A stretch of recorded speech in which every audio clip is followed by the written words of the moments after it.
Well, good morning, good morning, good morning, good morning, and good morning, everybody. Good morning, everybody. Welcome to another episode of The Morning Glow. Welcome to another episode of The Morning Glow. Got a great broadcast lineup for you this morning, as I hope and I pray that we always do. I'm not important, just a question asker. My name is Raheem Osman out of Atlanta, Georgia. But we got two of my brothers from another mother, but we got the same father. They're here with us. First is Ryan. Good morning, sir. How you doing this morning? Doing great. How you doing this morning?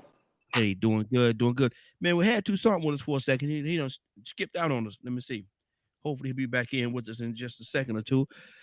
But Ryan, I'm Toussaint, gonna ask wake up and go to sleep. wake up and go to sleep. Yes, sir. Yes, sir. I'm gonna ask a question this morning. We're gonna you and I gonna kick this thing off. And we had another topic that we was gonna talk about today, but for outside reasons, we're not gonna be able to talk about that one today. So we're gonna transition a little bit. And I'm gonna ask you this question. I think there's Toussaint right there with us. Okay, there he is. There he is. Toussaint, good morning. How you doing this morning? Lord Jesus. He Ryan, heard us making fun of him. yeah, he heard it. He heard it. But Lord. But my question, I'm gonna go back to you, Ryan, because Toussaint acting up this morning. He acting up. He acting terribly this morning. But but look here, that's Toussaint though. Wouldn't be him if he. It wouldn't be him if he didn't, right?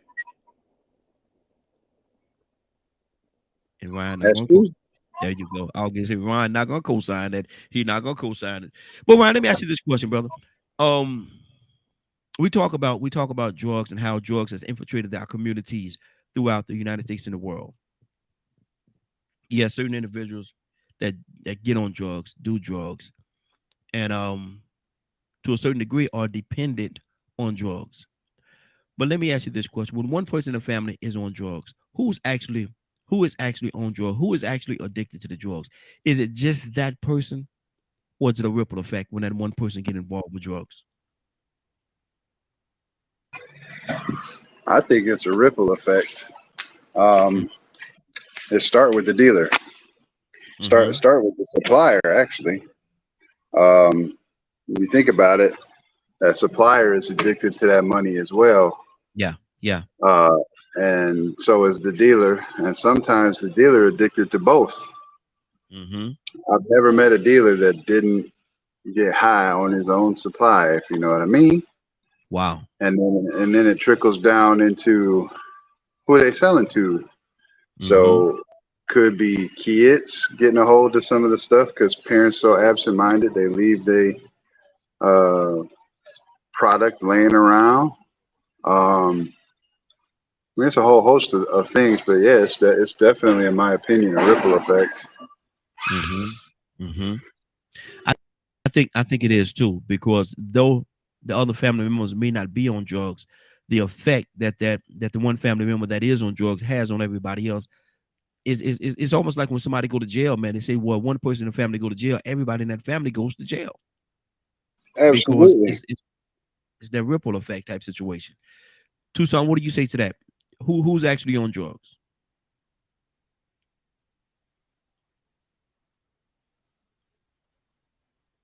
Tucson, wake up and go to sleep. Wake up and go to sleep. Hey, well, There you go. see, I'm having the effects of somebody Uh in oh. in my circle Mm-hmm. that's tore up from the floor up right now. I don't even know it. Mm. It's gonna knock at your door. Yeah. Yeah. Yeah, I mean, you think about it, and all of a sudden, somebody want to borrow some money that they don't already spent, Mm-hmm. spent, Mm-hmm. spent. They spend theirs. Yeah. It's but yours. Yeah. Yeah, I mean, really, I mean, whatever they're going through, unfortunately, it spreads like wildfire, Mm-hmm. and it hurt the whole family. Now, if you ignore it, you really got a problem, and that problem Mm-hmm. gonna come Mm-hmm. at your door and kick it down. I had a Yeah. friend that all of his brothers and sisters, teacher, ex-teacher, ex-professional football player, a rising star in college, all of them was on drugs. But him. Mm-hmm. Now he'll smoke a little weed, you know. Yeah. Yeah. But they didn't Mm-hmm. graduated to crack. And their Mm. mama had to lock the TVs up in her own room so they wouldn't get Good to it. Lord. So Mm. the mama, what I'm saying is, the mother wasn't addicted, but it sure affected her.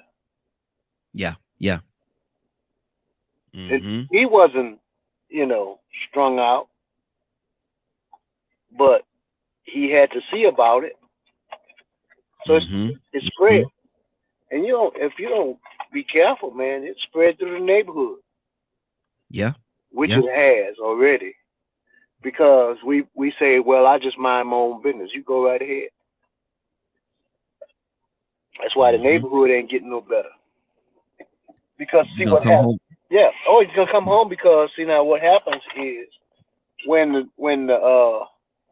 little boy that tries to start smoking, and then he graduates to smoking and drinking, then he's sniffing, smoking and drinking, then he's using the pipes, Mm-hmm. sniffing, smoking and drinking. Then sooner or later, Mm-hmm. if he survives it, sooner or later he meets this little girl, and she might not, but here's the thing: they have children. Mm-hmm. That's where the problem starts. Because you talking about you minding your own business and you training your child or you doing what you got to do with your child, but they're not doing that with their child.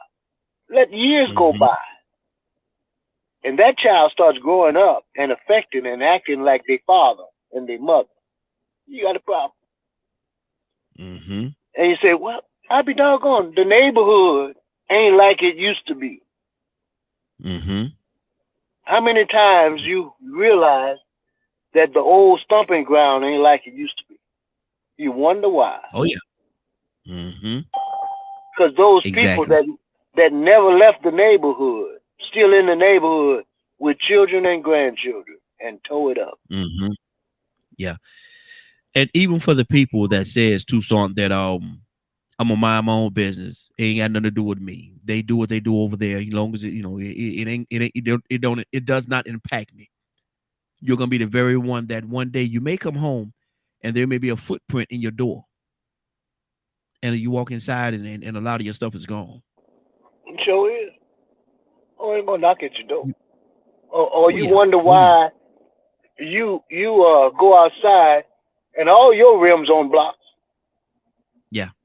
Mm-hmm. Yeah. Exactly. And Exactly. Right. Go ahead, Toussaint. no, they didn't strip your car Mm-hmm. trying to get that next hook. Exactly. Exactly. Ryan, talk to me, brother. Rico, come to you next.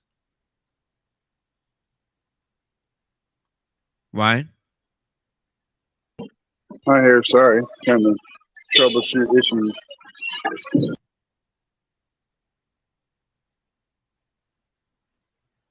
Should I come back to you, Ryan? What's I'm sorry. What did you say?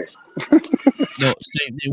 We was talking about how we talking about how drugs, one person Same could do, topic. yeah, same, Yeah. but the very person that's saying that it doesn't affect me, ain't got nothing to do with that, it ain't my business, could come home one day and there could be a footprint in their door, and they walk inside the house, man, or the apartment or whatever, and a lot of their stuff is gone. So it does affect you, and it will affect you in some kind of way. What do you say to that? Oh, that definitely affects you for sure. Uh, could be even more than that. could come home one day and find people that don't belong there in your house. Mm, wow. Somebody done let somebody in your house that don't belong there, and then you got a problem. Mm-hmm. Mm-hmm. Can't get rid of A them huge, too easy. yeah, the Um, huge problem. Yeah. yeah, I mean, I know if I came home, a bunch of junkies in my living room, they ain't got to worry about the drugs killing them. Mhm. Exactly. Exactly. Oh House, man. house, house smelling like before. All kind of mess going on. Oh, Yeah. It's yes, a sir. lot. No, thank you. Yeah. Exactly. Exactly. Rico, good morning, sir. How you doing this morning? Man, I can't complain. Just happy to see another beautiful new day, man. Yes, sir. Good to have you. Good to have you. We're talking about drugs, and when a person get on drugs, a lot of time people say, "Well, that's their problem." But if a person is in your family and they get on drugs, it affects. To me, I think it affects the whole family in some kind of way. Like when a person go to jail, that really affects the whole family in some kind of way. What do you say to that, Rico? If a person is on drugs, is it just their problem, or is it the whole family's problem? Well, first off, I think all negative influences equate to drugs. Mm-hmm. So, I'm getting to a point now where I don't just want to put the man-made substances that people are under the influence of as the focus, when we start talking about drugs, because people are addicted to gambling, people are addicted to violence, you know, and I think like I said, all negative influences, have pretty much have the same impact because they can have the same consequences. And so, you have situations where people will say, well, you know what, that ain't happening in my family. Mm-hmm. And I think that's the naivety of people that feel like it can't happen to them. Mm-hmm. People that think like that, they don't realize they actually are unconscious enablers. Mm-hmm. And people that do the drugs, or people that like to gamble, or people that love the porn, they love to hear somebody say, hey, it's not my business. Mm-hmm. We have free choice to do what you want to do. And so the junkie, the addict, they love to hear that. The one that's addicted to money, so they sell dope or sell their body or whatever to justify it. Mm-hmm. Yeah, I have free choice. Mm-hmm. I should have the right to do what I want to do. And so, we in the conflict, of trying to actually be, I guess, vocal and say that it ain't our business or people should have the choice to do what they want to do. We do have to realize that we are sort of supporting the opportunity for more negative influences to be available. Mm-hmm. Mm-hmm. And so, you have situations like in my family a few years ago, I say about 6 or 7 years ago, I used to pride myself in not having relatives that had to go to prison in due time. Mm-hmm. Especially if they call themselves trying to hustle in the street. I felt like I had put enough game on them to the point of where they knew how to do it smart. Mm-hmm. If you're going to be illegal, at least try to make sure you keep your nose clean and don't go to prison. But then all of a sudden, a few people thought they knew better than me. And we had one cousin out of all of these years got caught and got institutionalized. Mm-hmm. Then, okay. Rico, you always talking about people being molested. Rico, you must have been molested. No, I ain't been molested. But I know it can happen to anybody. Yeah. I talk about drill music, with these rappers promoting and what it does to these young people. I didn't have anybody in my family that had ever been killed by gun violence or by black-on-black crime. But now I do. Yeah. I spoke about it and spoke against it before it happened. Mm-hmm. Because I knew as a human being, look, man, anything can happen to people in your family or to you. Yeah, exactly. There's no book. There ain't nothing guaranteed. So when you know these negative influences exist and you know the potential risk or harm that they may cause, you really have an obligation as a human being or as a loving family member to be aware of all these things that your children may be introduced to when you aren't around or when they aren't under your guidance, especially in this day and time where you do have to do a lot of work and a lot of hustling. You got to have 4 or 5 sources of income. Mm-hmm. And so you have to trust other people to watch your children, to be mentors or chaperones or supervisors of your children. And they introducing them to porn, to gambling. Oh, I just taught them how to play 21. Okay, that's cool. You taught them how to play 21. You taught them how to play Go Fish. Now you're playing 21 for money. Yeah. Now you're playing Tonk. Oh, now you done taught them how to play poker. Oh my goodness, you done introduced my child into gambling. What's wrong with my son? He out here 8 years old shooting dice. Where you get that from? Now he at dice game, and now somebody don't want to pay their little $5 they just lost. Oh, they want to rob everybody because they just lost everything in their pocket. Yep. Now your son in the middle of some stuff.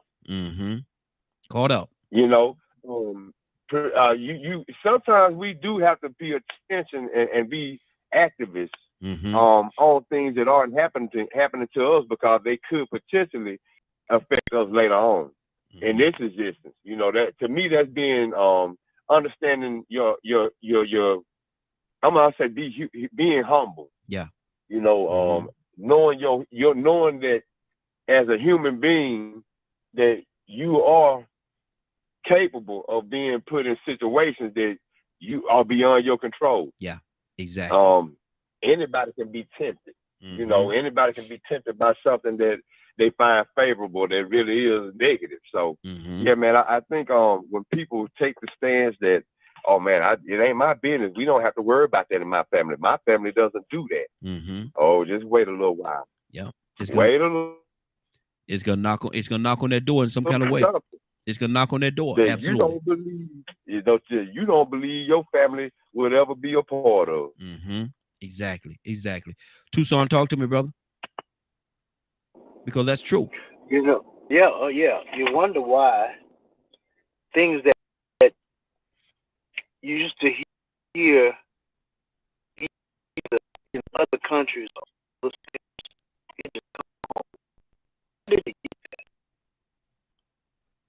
Hey, Tucson, your volume is going. Your volume is going in and out on us, brother. Your volume is going in and out on us. Call, stay on the thing and call in, and that way we'll be able to hear you better. Okay. While he do that, Ryan, what's on your heart, brother? Man, Rico make a lot of good points. Addiction is more than just drugs, but I believe that the specific topic you were going for was drug addiction. And it affects everybody. It touches everybody. Think about all those kids that's born while the mom is addicted. So guess what? They come out the womb addicted. Wow. That's crazy, right? Yeah. They don't even get a fair shake at all. Born into it. Yep. We talk about circumstances where people don't get a fair shake, but for real, that's not a fair shake. You got to come out out the womb addicted, fiending, going through withdrawals as an infant, where you can't even control your bodily functions yet. That's an unfair shake. Wow. And it is. Tucson, you back with us? Tucson, you back with us? I believe, am I? Yeah, there you go. Much better. Okay, because what I was saying is, you wonder how things that you never heard of, it was always in another country, or it was always in another state across the country, and now it didn't come home knocking at your door. Yeah. You know, a lot of negative, like Rico said. I agree with it. Negative influences is a drug. Even if you're chasing something that ain't yours and can't stop, addicted, hook. Don't even have to be appealing. It's just a desire of the flesh. But then some things that we hear of now, it's like, oh, that's over there. But every household got to be concerned of it knocking at our door. Yeah. We see things that go on used to go on in other folks' lives. Every once in a while, we have to check our kids and our grandchildren to see what's going on in their lives. And every once in a while, one slipped through the crack. Wow. Ain't that something? Yes, sir. Yes, sir. A negative influence that they can't let go, and it'll shake you up Mm-hmm. because I know some people that they have been so traumatized by something that's going on in their son or their daughter or their grandson or granddaughter's life. They say, you know what? I ain't fooling with them no more Mm-hmm. Mm-hmm. because they Mm-hmm. done burned me out. Yeah. I had a man, a grandfather, and I used to go visit the prison system. And his grandson said, I need you to contact my grandfather and, let him know where I'm at. And it took me a while. I went to the man's house, knocked on the door, introduced myself. He said, I know where he at. I've been knowing. Mm-hmm. Wow. He said, man, I had about lost my everything I had fooling with him. I ain't going to see him. Mm. Mm. It'll knock Wow. on your door, and if you're not careful, you won't have no door. Yeah. Yeah. Wow. Wow. And that's the truth, because a lot of times, man, when a person is have that addiction and they're consumed by that addiction, Rico, and I've seen both sides of it. I have seen both sides of it, but a lot of times, 8 out of 10 times, man, they don't care. Only thing they're really concerned about is getting that next hit. And if you're in between them and that next hit, whatever they have to do to you or take from you, steal from you, or whatever, man, they're going to do it, because they're on the whole drive, the whole motivation. We talked about motivation, I think yesterday. Their whole motivation is getting that next hit, man. That's all they think about. Why is that, Rico? Well, um, if somebody's supposed to know something about the flesh, Mm-hmm. then it's understood.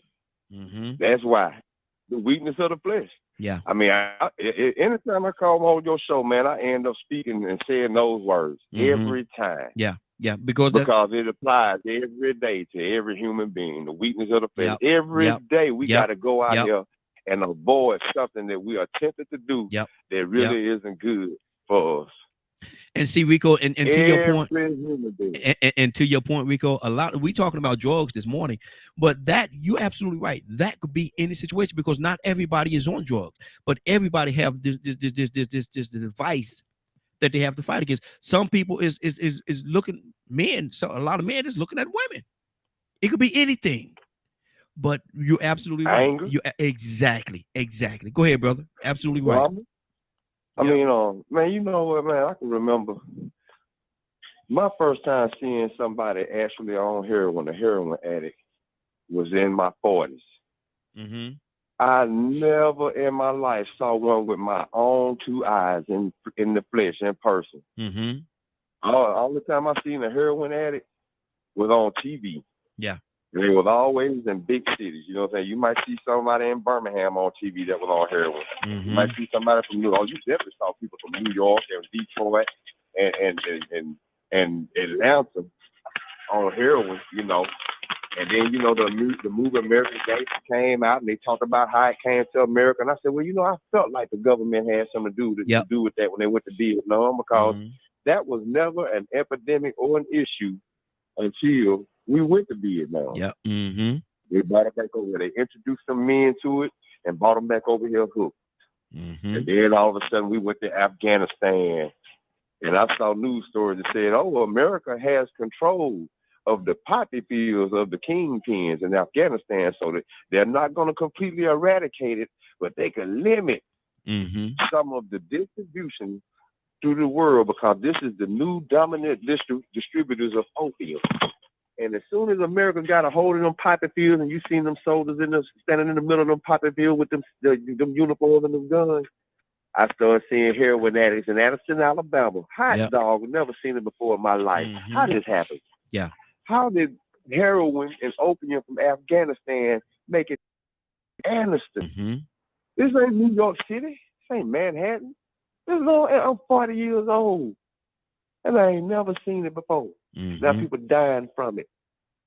Oh, but that'll never happen here. I remember saying the same thing. Oh, man, we ain't got no heroin problem in Addison. Oh man, they'll throw you under the jail and everything. I wish you would have some heroin, and you would. The minute Mm-hmm. every now and then, like once every 10 or 15 years, you'll hear somebody got busted for having some heroin. It was Mm-hmm. like grand opening, grand closing. Yeah. Now it's an epidemic. But Mm-hmm. see, we used to think that that was for them people up there in them big cities. Mm-hmm. Man, it's in the rural areas, in the small towns. It's nationwide. They did it bigger than they did with Vietnam, and Mm-hmm. they knew the influence of it. So, if for a person to actually believe they are immune to anything that can happen to a person on this planet, if it has happened to anybody before, it could happen to you. Yeah. Like I said, just live long enough. Mm-hmm. Live long enough, and then you'll understand the influence that other people can have on your journey. Even though you say you determine everything, can't nobody decide what I'm gonna do. Can't nobody. You ever heard of these people being wrongfully convicted and then having to get exonerated later on? Mm-hmm. Somebody had an impact or influence on their life. Yep. Yep. So I mean, it can happen. Mhm. Don't ever get too comfortable to think that you can be immune Mm-hmm. to the things that happens in this existence. Mm-hmm. Because and like I always say on here, man, sometime in some kind of way, it's going to knock at your door, whether you're doing it or it's a family member that's doing it, somebody that's close to you, and the effects of them doing it is on you. It's a lot, man. It's a lot tied into this thing. Ryan, talk to me, brother. Definitely, Yeah, definitely is. Mm-hmm. yeah, definitely is a whole lot to tie into it. I mean, I remember growing up where I was at, and just you walk down the block, and every other house got these big old OC13 press board pieces up on the front windows, Mm-hmm. and it's got a banner on there being watched for crack. Mm. And it's like every other house. Maybe you could skip by 2 or 3 in a row and not have one of those billboards on it. And I'm like, well, what are they watching for? Like, I laugh, but it's not funny. Yeah. It's not funny, but I laugh at it because it's like, I ain't never seen nobody out here watching. I Mhm. remember as a kid, I could walk around and do whatever. Didn't really matter. But then when I became a teenager into an adult, it would go back to where I grew up. I get pulled over instantaneously before I hit the block. What you doing around here? You buying or selling? Mm. Neither. Yeah, exactly. Well, ain't too many people of your skin tone around here. And, Mm-hmm. you Mm-hmm. know, and then, well, we don't go in there. So if you need help, you got to take care of it yourself. Wow. So how you watching if you don't even go in there? Exactly. Watching from the And then, outside, they, like the TV. and then you get that one that got his chest all puffed out, come tearing my car apart, taking the seats, tearing Mm. my speakers out the speaker box. Wow. Because for some reason, just because I'm there, I got to be buying or selling. Mm-hmm.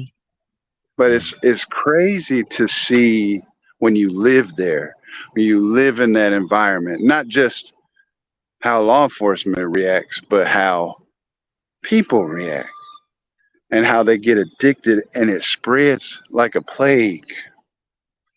And these addictions, they don't know no colors. They don't know No. your racial ethnicity. They don't care. Mm-hmm. It's gonna, even if, you know, like Rico and I have talked about many times, even if the government started this crap and intended it for, oh man, I got this little doe looking at me off in the trees over here. My bad. Um, Mm-hmm. even if they did start that, they had to have known that it wasn't just going to stay in that community. It was going to start affecting everybody that was on a low income to middle class scale. Even them high class people get it. They just don't get in trouble for it. Mm-hmm. So it's designed to destroy everybody. Everybody that wasn't them. Yeah. It's crazy. Yeah. And just to watch how fast it goes. And there's no stopping it. There's no containing it because then people want that money. They want that Yep. fix. There's no way to end it. Mm-hmm. Exactly. Exactly. And the thing about it, man, you said something that was so powerful in what you just said, man. It certain things, certain elements that's in our community don't care nothing about color. They don't care nothing whether you're black, white, orange, polka dot, or lily striped. This drug situation, this drug epidemic, and people becoming addicted to drugs. It doesn't care. Man, the drugs don't care. The drugs is not don't care about race. Ain't no races at all. This drug situation, man, it want to infiltrate every household that it can, regardless of whether you live in the top of the suburbs or the bottom of the bottoms. Doesn't matter. It want to come in and like they say, kill, steal, and destroy. That's what it wants to do. So my question, I think Tucson is on the call right now, and Rico had to drop off. He's coming back in a minute or two. But my thing is this. Hoping he's coming back. But my thing is this right here. Why do we do it, Ryan? Why do we allow it to run so rampant? We know what it is. We know what the effects are. We know what it does to households, families, people. Why do we allow it? Because people scared. They don't want no smoke. Literally. And they got them fiends wanting that smoke, but people don't want that other kind of smoke. Mm-hmm. They don't want to intervene. They don't want to step in because their life is in jeopardy. It doesn't matter about their family member because self-preservation is first. People selfish. Mm-hmm. And then you got dealers, they selfish, they want that money. They didn't find another way out. They didn't focus on education or sports or anything. Mm-hmm. I really, a lot of people disagree with me, but I don't really care. Like, in my mind, I came from the gutter. I came from the mud, and yeah, I'm white. So what? Mm-hmm. I had it just as hard as everybody else. I had every opportunity to be a crook. Mm-hmm. But I did them little 9-to-5 jobs, working at the hardware store, sweeping, cleaning people's carpets, doing whatever it took to scrape together some change, because I knew what would happen if I did the other route. I'd either be a killer or be killed. Yeah. And I didn't want that. And I know I had good influences in my life at the top levels, but still, even people who have good influences, I mean, the first person that pops to my mind is the president's son. Mm-hmm. Yep. He got all the influence in the world. And this dude sniffing dope off his niece. Yeah. Come on, man. You don't. There's no respecter of status, no respecter of race, no respecter of sex. It just keeps going.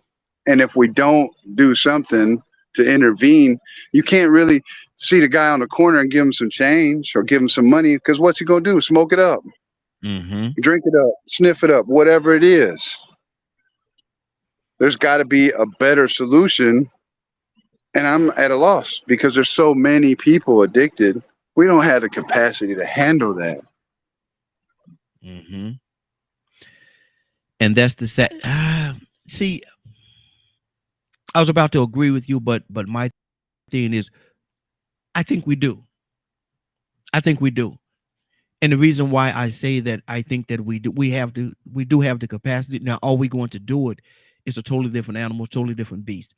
Because if we got the capability of doing all the other stuff that we do, sending people to the moon and all this other stuff, man, got all these billions of dollars sending people down to the in the submarine, whatever that thing was called, to see the Titanic, and you got billions and millions and billions of dollars to do all that stuff, man. We got millions, so all this money that we're sending over there to the other countries when they're fighting in wars, and we support all of that.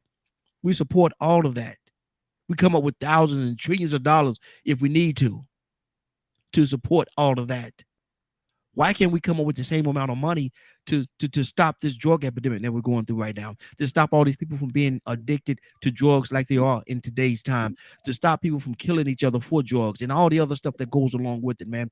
There's nothing good that comes out of doing drugs. There's nothing good that comes out of doing drugs. So, but we got money for everything else, but yet still we say, well, we don't have the finances for that. We don't have the money for that. Yes, you do. It's not about the money. Yes, you do. It's not about the money, Raheem. It's not about the money. Yeah, we got plenty money. We print money. Yeah. Money ain't real. But that's what they say. Though. That's the excuse that they use. Yeah. We don't have the finance. They use that. They stand behind that. Yeah, That's the blanket statement, brother. That's the blanket statement. exactly. That's the Absolutely. blanket statement to pass the buck, right? It's not about the Yeah. money because we print it. It's Yeah. fake. It's fiat. hmm But hmm the thing is, we can find addicts anywhere. But then you got hmm those functioning addicts that you'll never know addicted. And they're gonna find a Yeah. way to stay addicted. They're gonna find a way to get that fix. They're gonna keep somebody in business. So how do you hmm get rid of it all? Because if you don't get rid of it all, you're never gonna stop it. hmm hmm Wow. Wow. And that's the whole thing. Ryan, you grew up in a black neighborhood, around a lot of black people. Do you think, because you know just like I know, do you think that is those communities are at the top of the totem pole when it comes to fighting against drugs, or are they just whatever? What do you think it is? I think I want more context before I answer that. Like what do you mean at the top of the totem pole? Like they're the most Do do infected you with do you that think there, disease?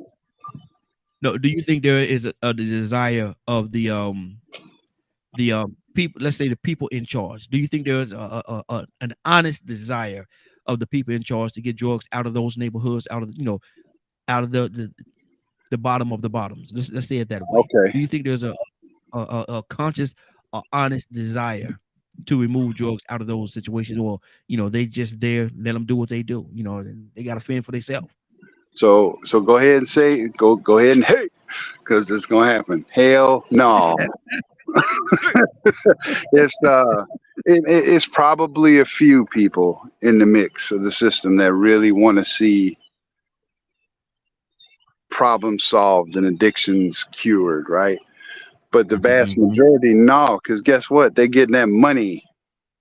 They get Yep. that Yep. money because it's like curing cancer. You know darn well we got a cure for cancer, Yeah. but it's too Yeah. much money to be made off keeping people alive instead of keeping them cured. hmm They may hmm call me way out Wednesday conspiracy theorist, but that's the honest to God truth, man. I know them hmm doctors get kickbacks off them chemo boxes. Hey, you Yeah. only Yeah. need 4, but I'm gonna order 8 because your insurance gonna pay for 4 of them, and then they hmm pocket that money. I know about that. It's hmm crazy. Wow. The kickbacks and the money that these guys are getting for these certain programs. Some fed gonna probably roll up on me here at work talking about this. I better be quiet. Ain't number one truth though. Ain't number one truth. That if they do roll up on you, they cannot say that you lied. They cannot say that you lied, because that's the truth. They might go roll up on me too. Gonna be knocking my door in the next 10, 15 minutes. Hey man, what you doing? But my thing is this right here. We here to tell the truth, man. We here to tell. There's only one truth, and we're here to tell it, and that's what we do. Tucson, you back with us? I think Tucson is still on a phone call. Tucson, are you there? Yeah, he's still on the phone call. But my thing is, one thing is to want to stop it from getting into the neighborhood. Another thing is, Ryan, and is you and I right now. But a I'm here. lot another thing. Oh, Tucson, you there? Yeah, I'm here. Okay. What's on your heart? I know you've been listening. You got about 2 ears. You lend one to the phone call, and you had one over here with us. So what's on your heart, brother? No, we're still on this addiction, Yes. of course. Yes. And Well, we asking the question. Do you think there's the powers that be? I say it that way. Do you think they have a real conscious or honest desire to get drugs out of the bottom of the neighborhoods? who The you talking about? huh? Who is trying to get it out? The powers that be, the No, people, the people. Yeah, they yeah. benefit from it the most. Mm-hmm.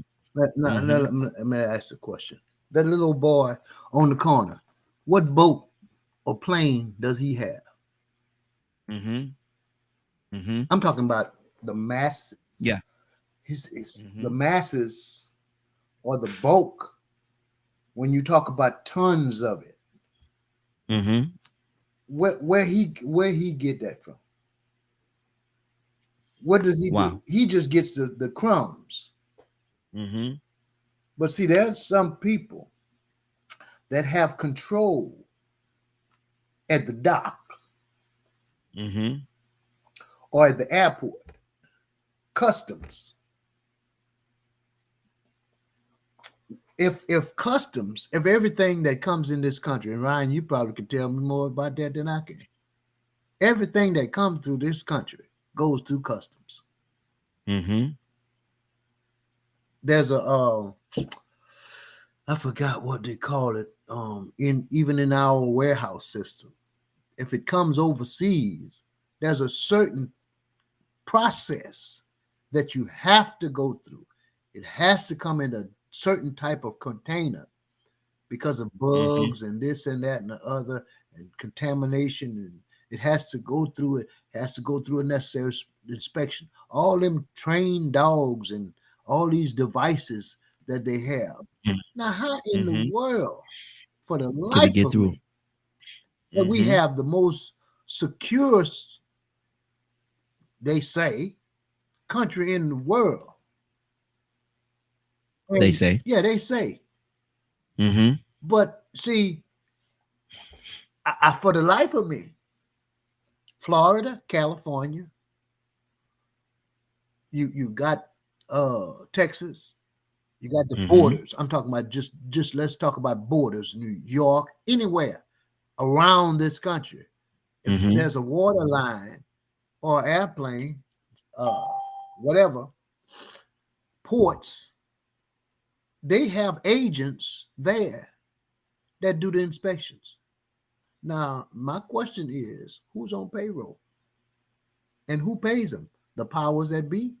I might think so. Mm-hmm. How in the world does you see some, and I'm not criticizing, that's good if they can afford it. But you see some police officers struggling to keep what they got going on, and some of them living high on the hog. Mm-hmm. How does that happen? I'm just saying.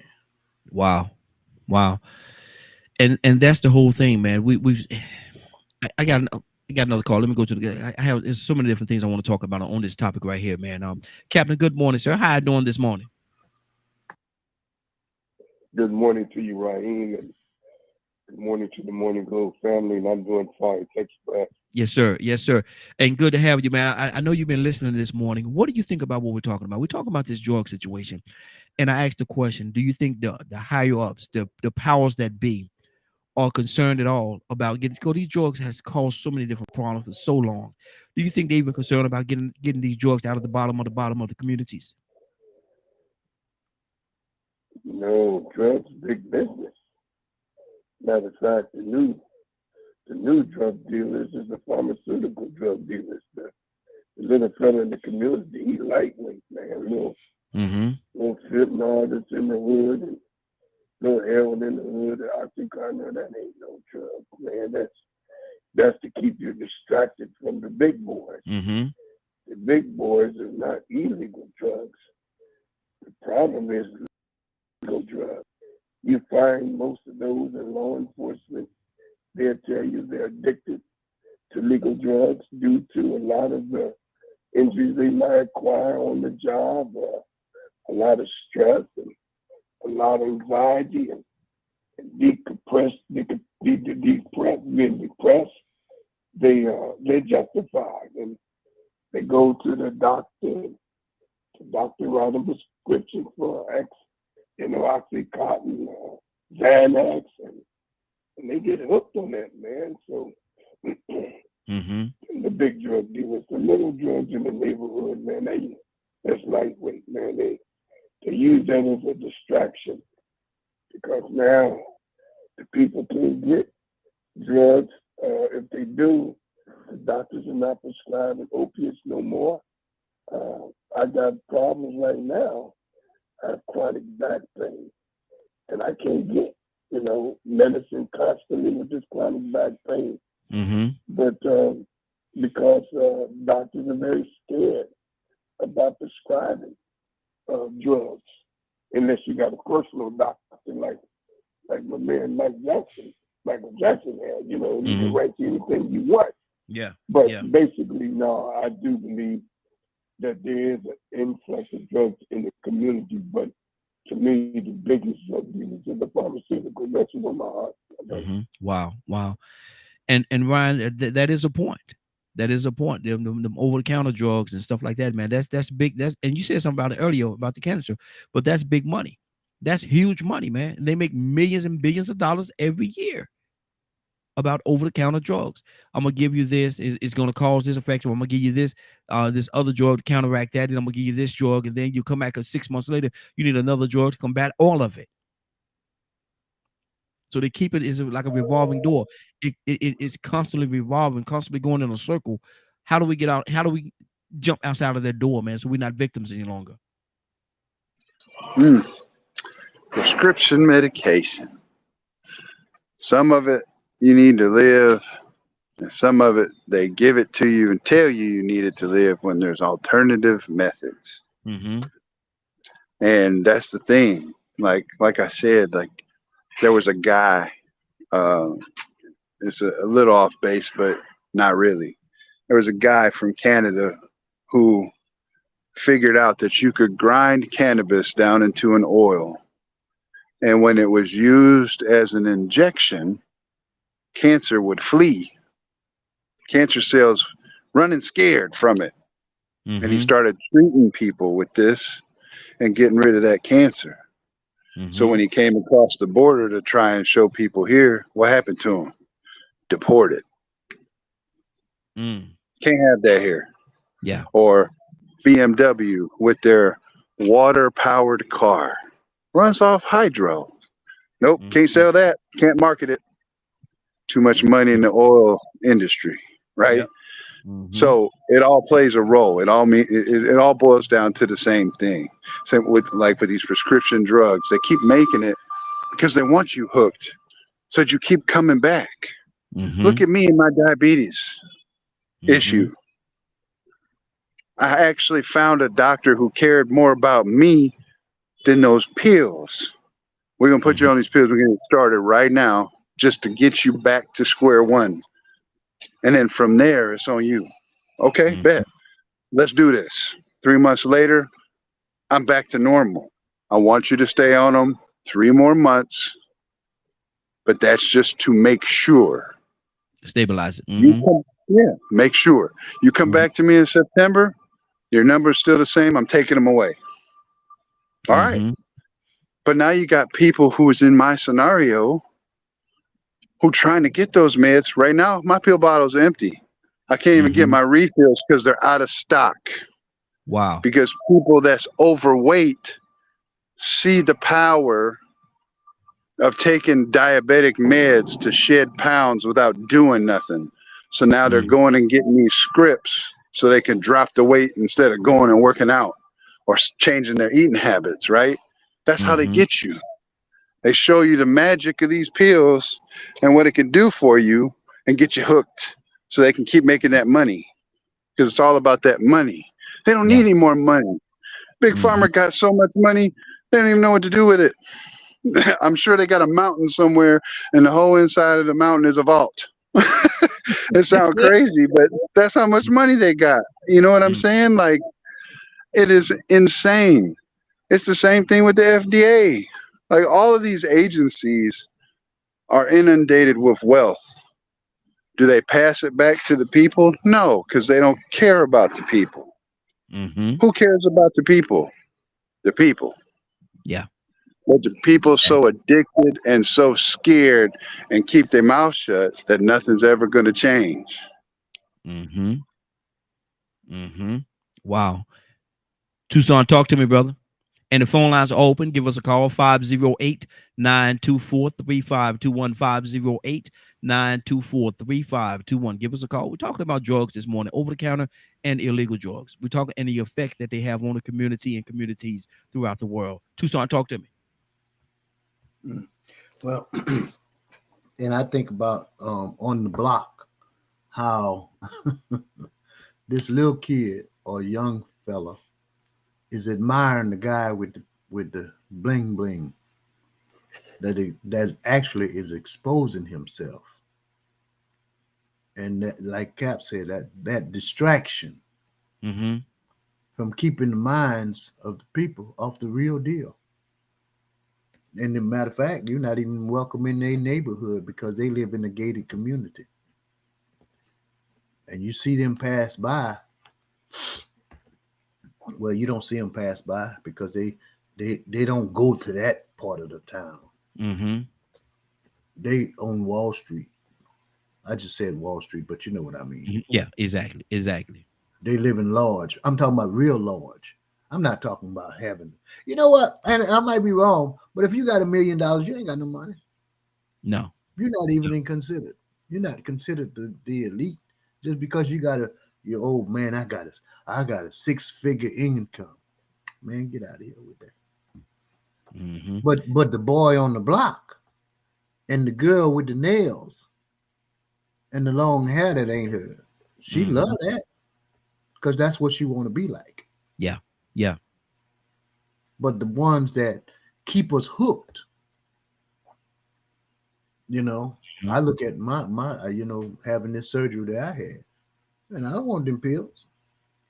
Mm-hmm. I mean, I had the prescription, but I ain't refilled it yet. Might not. Probably won't.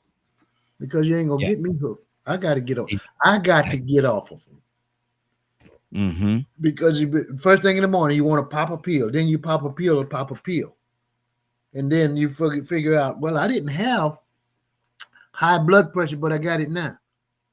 Or diabetes. Or see, some sicknesses, some pills, prescriptions give you something to suffer for on some other level. Mm-hmm. You go into the hospital and you go for one problem, you come back, you got 3 more. Exactly. And what they do is they charge you to your insurance. Mm-hmm. That's another thing right there because, and that's just me. We pay more insurance on insurance that we don't use. Mm-hmm. I don't have my card, but I sure better pay insurance. So not only is we talk about these drugs that you see the boy turning around in the middle of the street and you think he crazy. No, he hooked, and his family's hooked, his mama hooked, his cousin hooked, everybody that know him hooked. Yeah. While the powers that be, they sit back and they go to the next prominent event and live at large. And live at large. Absolutely. Absolutely. Cap, talk to me. Well, just describe me down there, sitting down there on this drug, on this medicine. I hear what Ryan said. This question. There's a pill to make you smile. There's a pill to take away the smile. There's a pill to wake you up. A pill to put you to sleep. I mean, you look at me in my room, man. I look like a pharmaceutical because when I flatline, they did not complete my surgery. They did not. I'm in constant pain. I have really, really serious back pain. I have a disc that's pushing in on my nerve. And because I refuse to go back under and let the doctor do the surgery, this dude gave me 120 Oxycontin pills. I mean, he gave me 120. I got a big bottle of Oxys.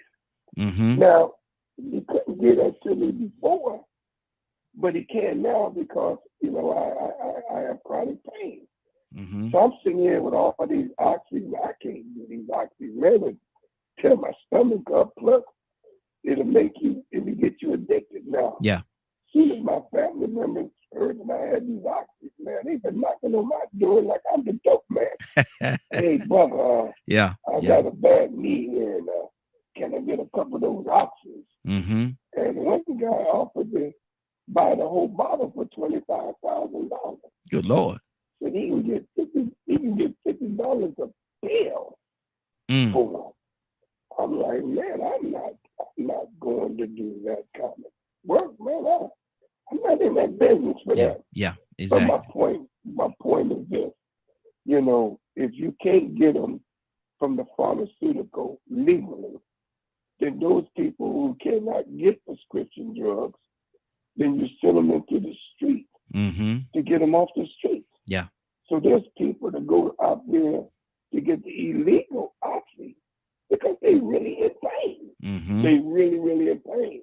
Mm-hmm. And the sad thing about it is, you know, this is a world that is full of drugs. The drug is, as well as the pills are not designed to make you well. Mm-hmm. The pills is designed to make you come back. Yeah. And sad as it may be, right. I'm a type 2 diabetic. He's absolutely right.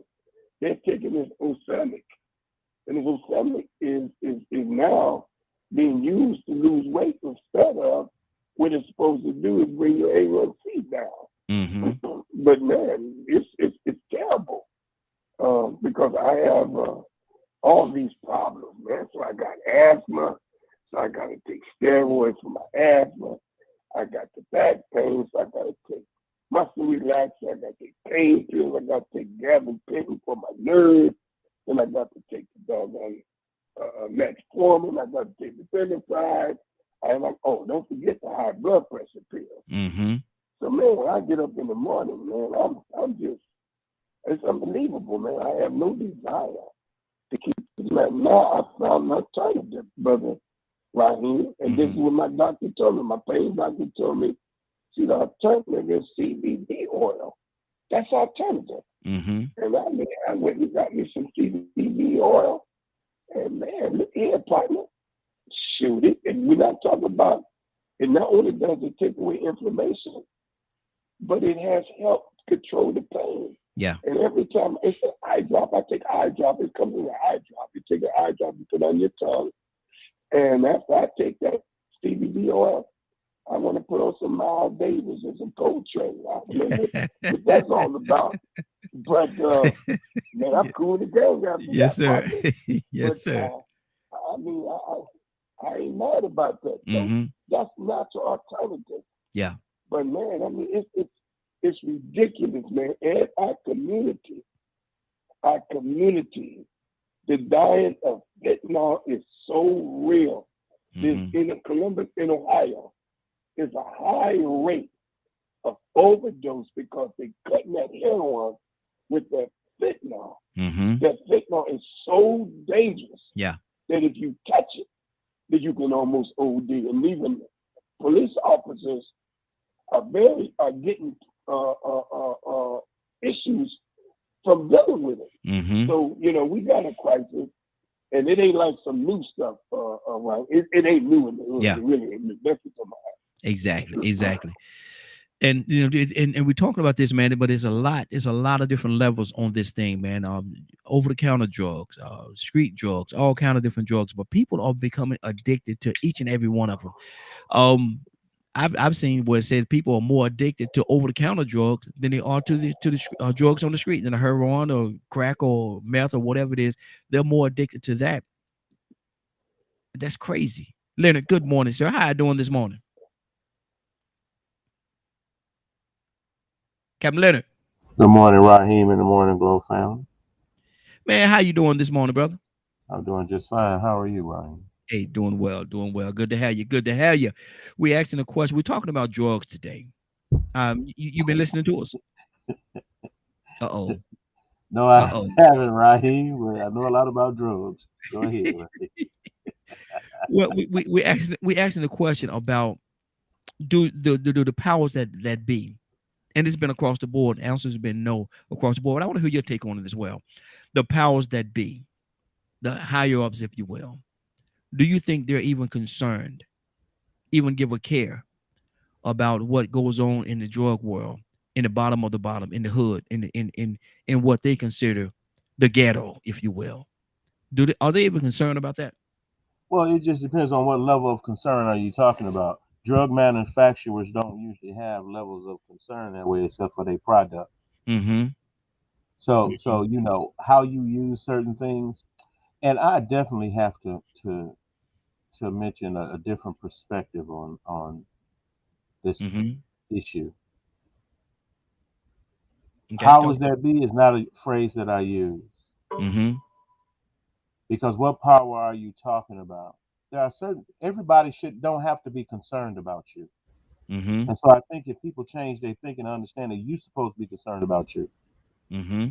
it's not their job to be concerned about you, nor their responsibility. They're concerned about their liability Mm-hmm.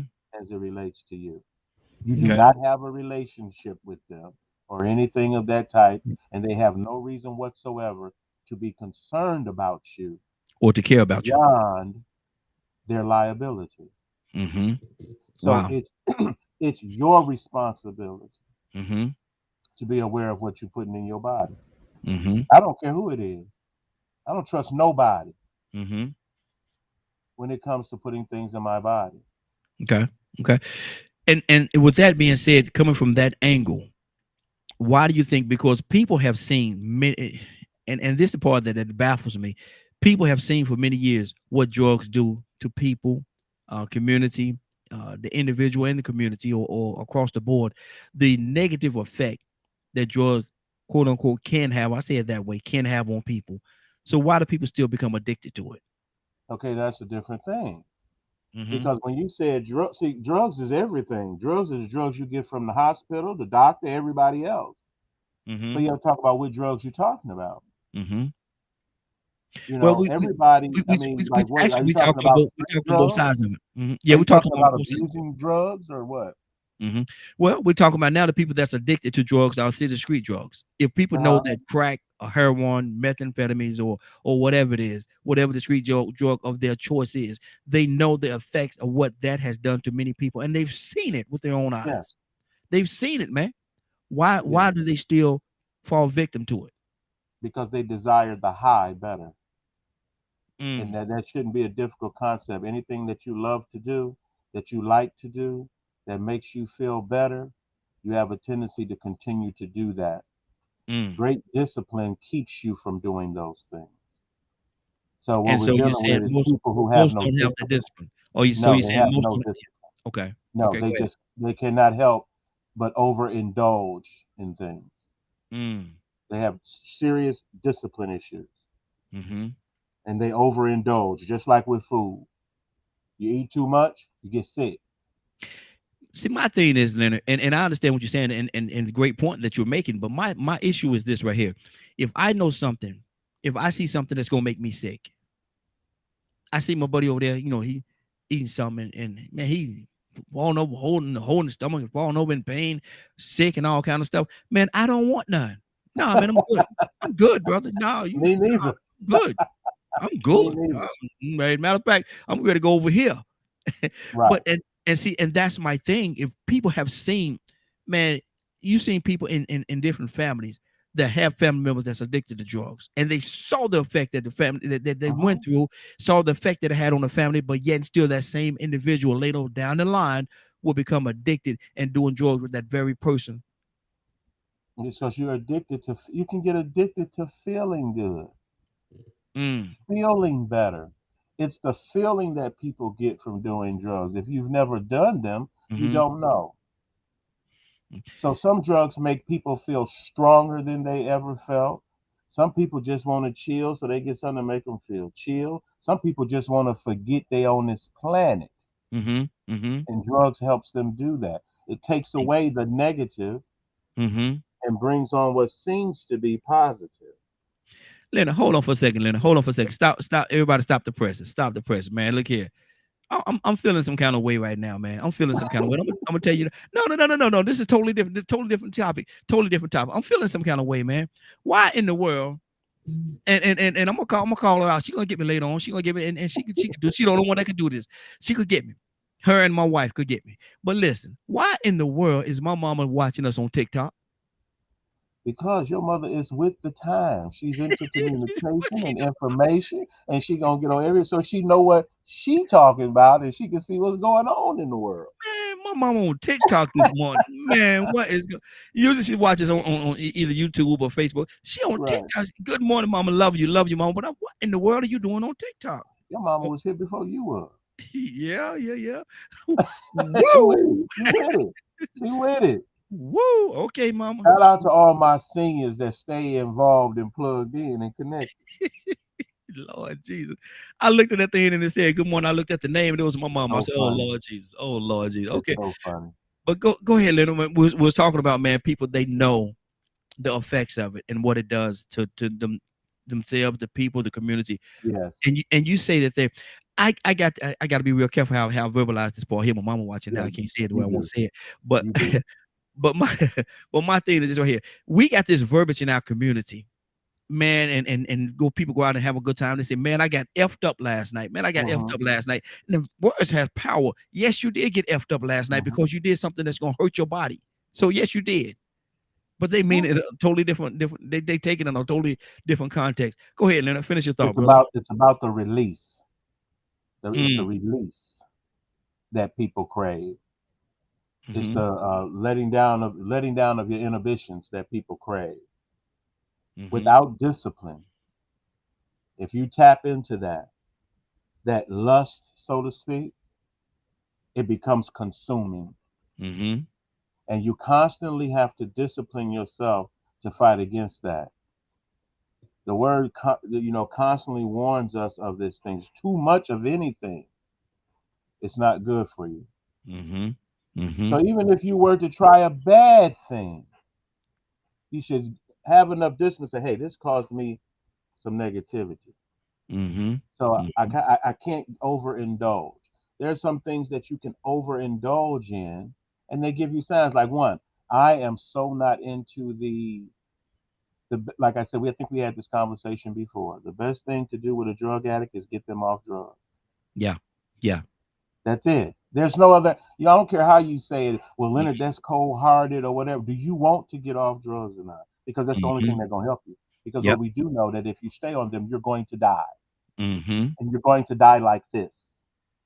So there are some people who have come to terms with their own mortality, and if they want to blow their lives this way, that's the way they're going to do it. Until something in them says enough is enough. Like you heard, rock bottom. Yes, that's exactly what I was about to say. That's exactly what I was about to say about they have to hit that rock bottom. They have to. Some of us had enough sense when we was out there doing what we was doing. We had enough sense not to do too much where we couldn't make it to work in the morning. You know what I'm saying? You know how you do it anyway, and then we get a little older, you get, you know what? Oh no, not on a work night, because you started struggling in the morning. That's why you stopped it. That's why that discipline say, you know what? I can't mess my job up. Well, a person on their way to addiction loses that common sense.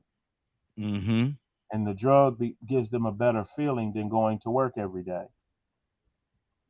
You can change your mind and change your habit. And I hear so many people now, drugs. Everybody that do drugs don't get addicted. Yeah, that's Let's good. get that clear. You don't get addicted from the first time you do drugs. Some don't. Some Just don't. like alcohol. You don't become Some an don't. alcoholic the first time you start drinking. Leonard, I got to say this now. I know that's what you say, but you don't know that person.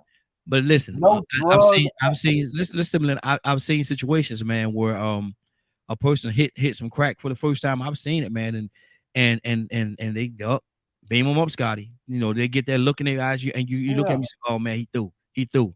I know a lot of people do it and wind up in the hospital that same day and go right back to it. Wow. So it's what they desire to do. There's nothing gets you hooked in a day. It's a habit. I can't agree with that, Leonard. I agree when you say it's that it is the habit. It is that, but I know I've seen situations where a person has gotten hooked on the first time they hit it, man. They were done. They were through. It was over.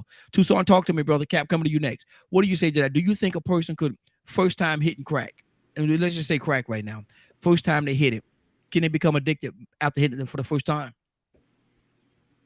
No, they're searching for that same high. They ain't hooked yet. I don't believe they're hooked yet, man. I don't know if you Mm. ever done any drugs. I'm talking about illegal ones, what they call illegal.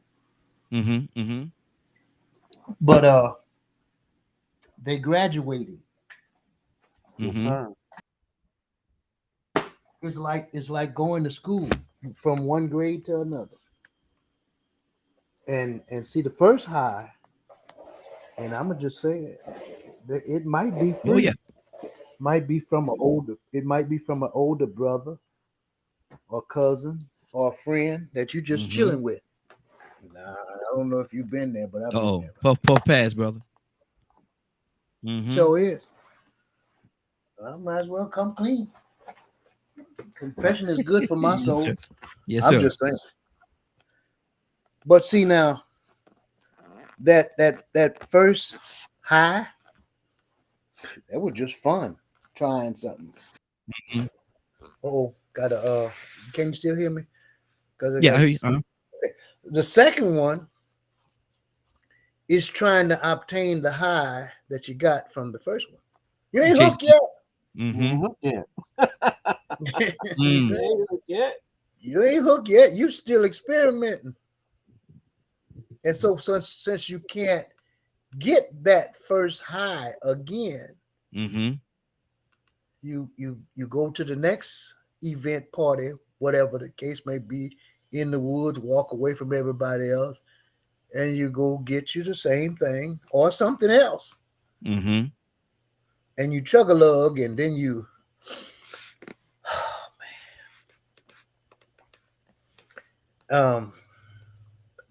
something new. Now, Okay. Mm. wait a minute. You got a dollar bill, Leonard? Mm. I'm just saying. And then, Raheem, boy, Lord have mercy. Come on. Come on.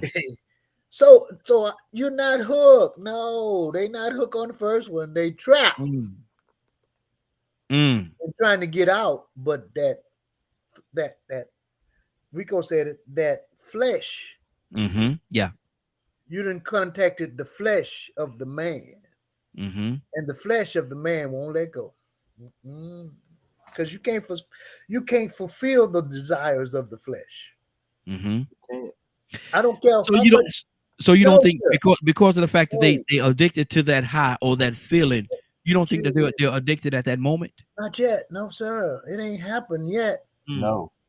It's when they have allowed it to, they immune to it, and it Mm-hmm. start not affecting them as it did, and they wanted some more, Mm-hmm. and now they can't sleep, they can't eat, and then they looking and they start looking at what other folks got, and they're willing to take other folks' stuff to get what Mm-hmm. they need. They done run out of money. They ain't got no job. They done lost their job. They don't care nothing about losing no job. Then you might be hooked in, because some people are on the job and they controlling it. Yes. Mm-hmm. But when you don't care nothing about no job, you don't care if you lose your family, you don't care if you steal from your mama, you hooked. Wow. When you done got to the point that Well, nothing else matters. what's the purpose though? What's the purpose of them doing all the things? Because of the fact that they desire to have the drug. This flesh, the thriving, the lust of it ain't nothing but it has become that demon in you Mm-hmm. that you done surrendered to, that you'll never fulfill. You can't fulfill it. Can never People, satisfy. people you can go to rehab if you want to. Your mind is made up. Soon as I get out of rehab, I'm going right back out there. You ever saw somebody be a repetitive professional rehabilitator and never recover? Uh-huh. You ever seen it? Yeah. They Yeah. hook. Now they hook. Mm-hmm. And see, I understand what you all are saying, and it makes perfectly good sense. But I think, man, when I saw them people, I'm gonna say why I say that. When I saw those people, man, hit that crack for the first time, man, and they get that look in their eyes, man, and man, their eyes roll back in there. Man, that joker hook, man. That joker's gonna chase that till he finds it again. No, he happy. And so He that's ain't why hooked he yet. said, that's Happy. And I like that. Say he happy He right happy. now. He He ain't gonna hooked. be sad later. wow, He wow. happy right Cat, now though. wow.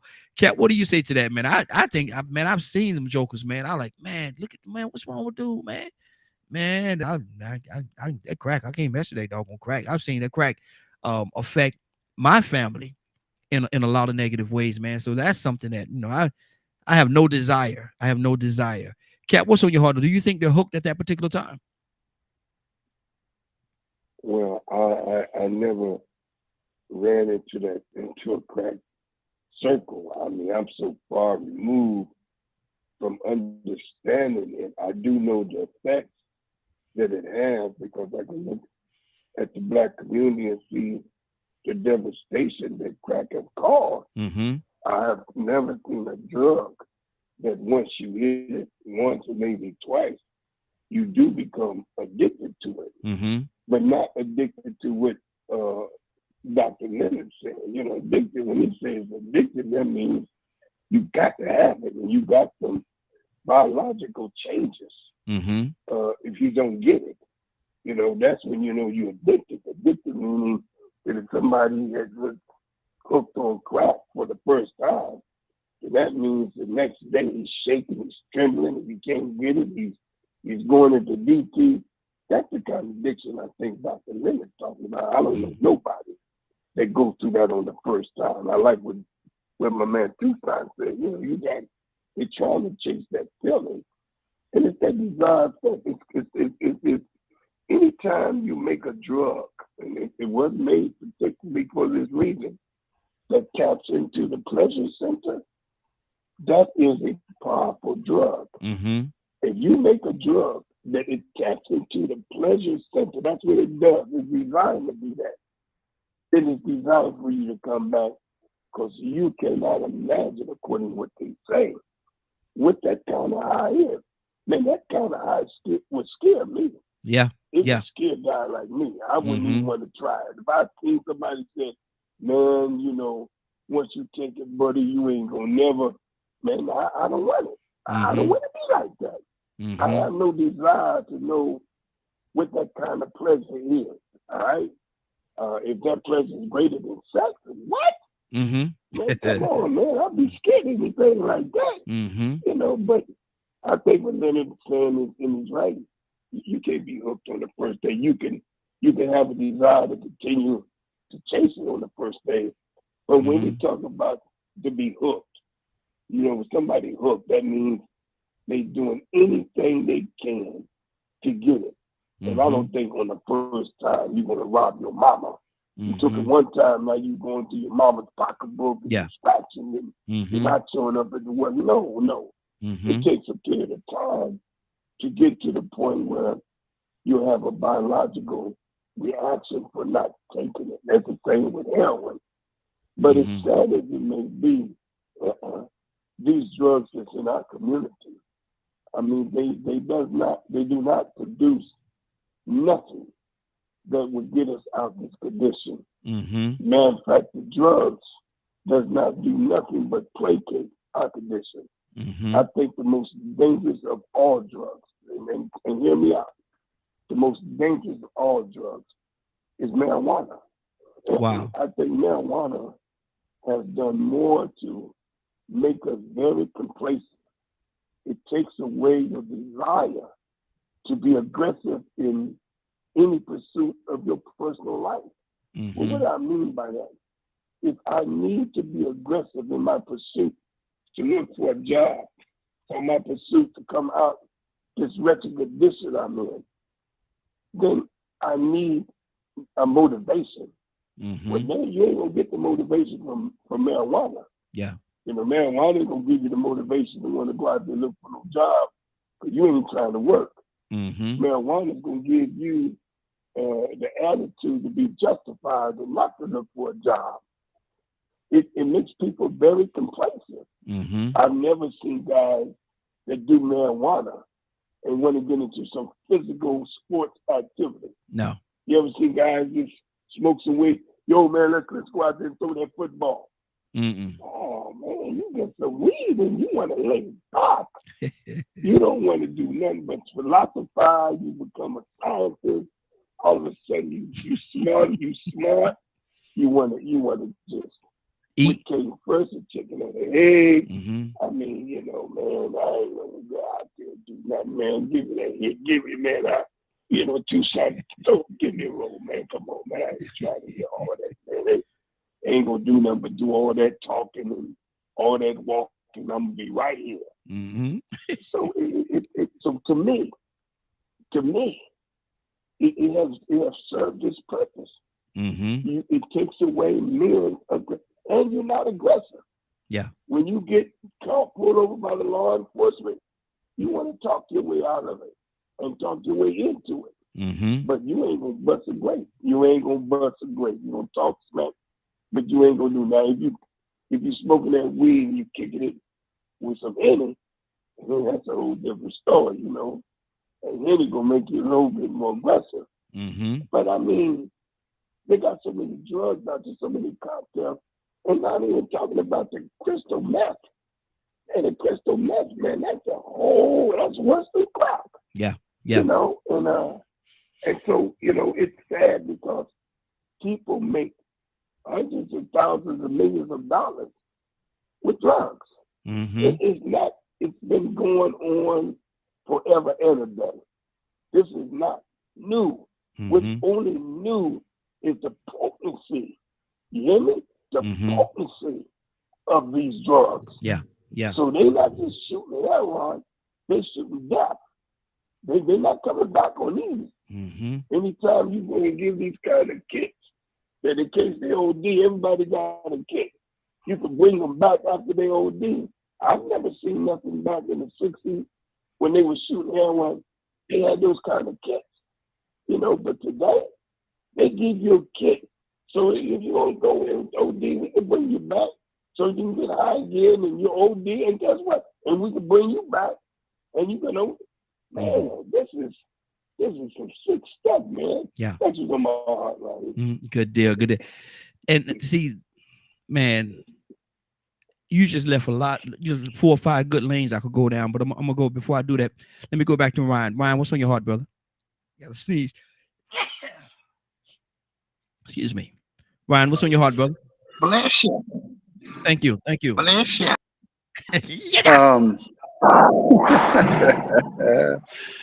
Man, so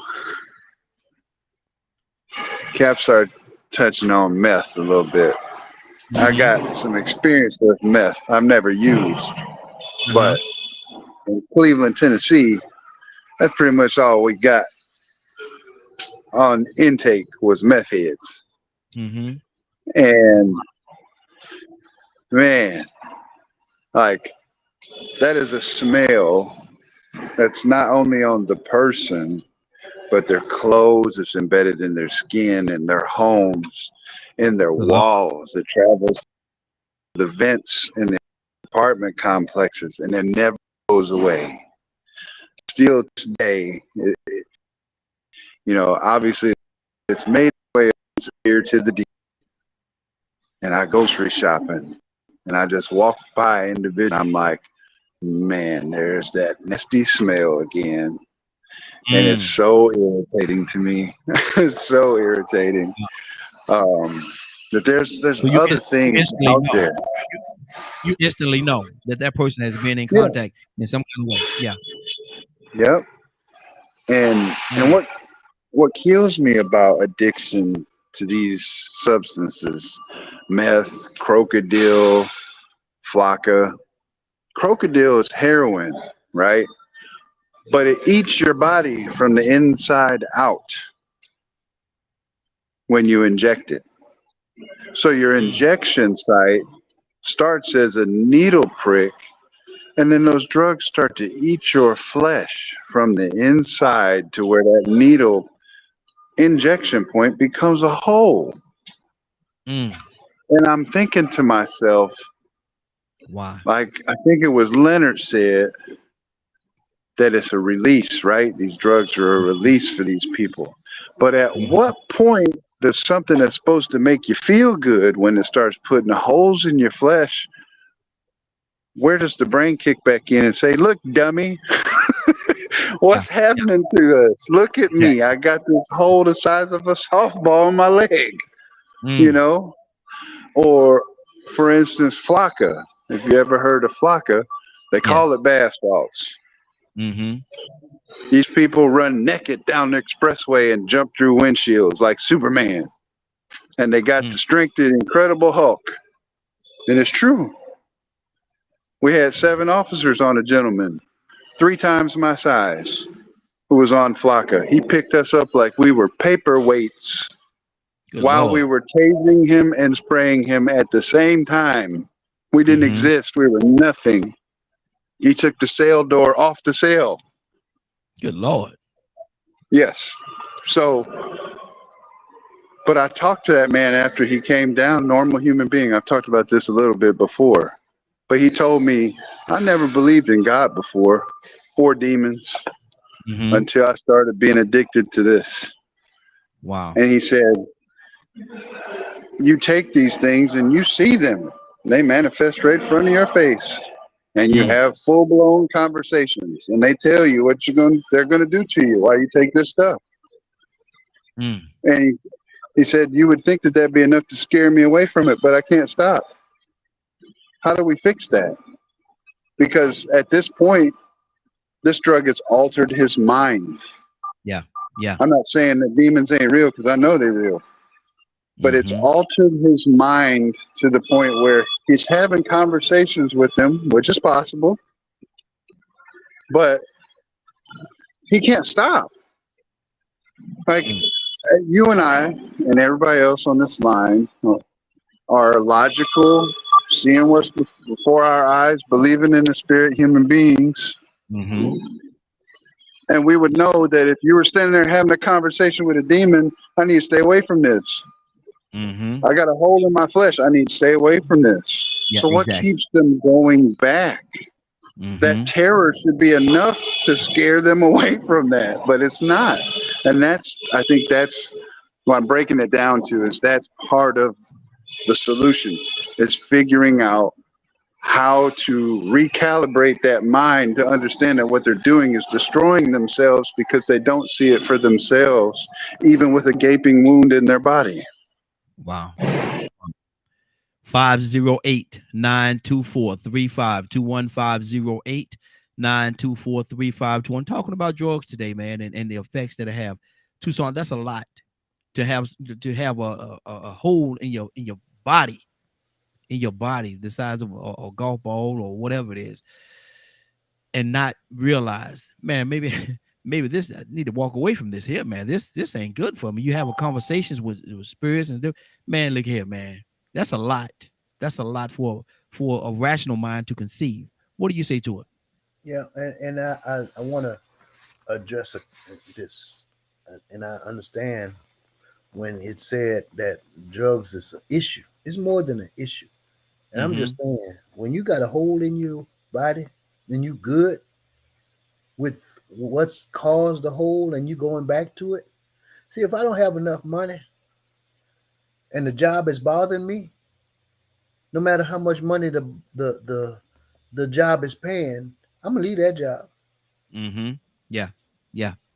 So I don't agree that money is worse than these drugs, because they don't tear up homes like that. Money don't tear up homes like that. Mm-hmm. Money don't. I don't know. You see your children suffering. You see your wife suffering. You're stealing from your mama. You know, I've done a lot of things in my life. Might as well come clean. I always do. Try to anyway. Come on. But anything that caused me to steal from my mama, damage my body. We was getting. I'm go ahead back to these days back in the day. We was getting toe slapped up, Leonard. Cap, I'm talking about we was getting blasted. Mm-hmm. And all of a sudden, the brothers come and they said, let's be blood brothers. Sobered up right there. They talking about, oh, we're gonna cut our wrists and mix blood. I said, I ain't gonna mix blood with now one of you. That ain't worth $5. What is it? 5 cents worth of dead dog meat. 2 nickels worth of dead dog meat. There you go. I ain't finna do it.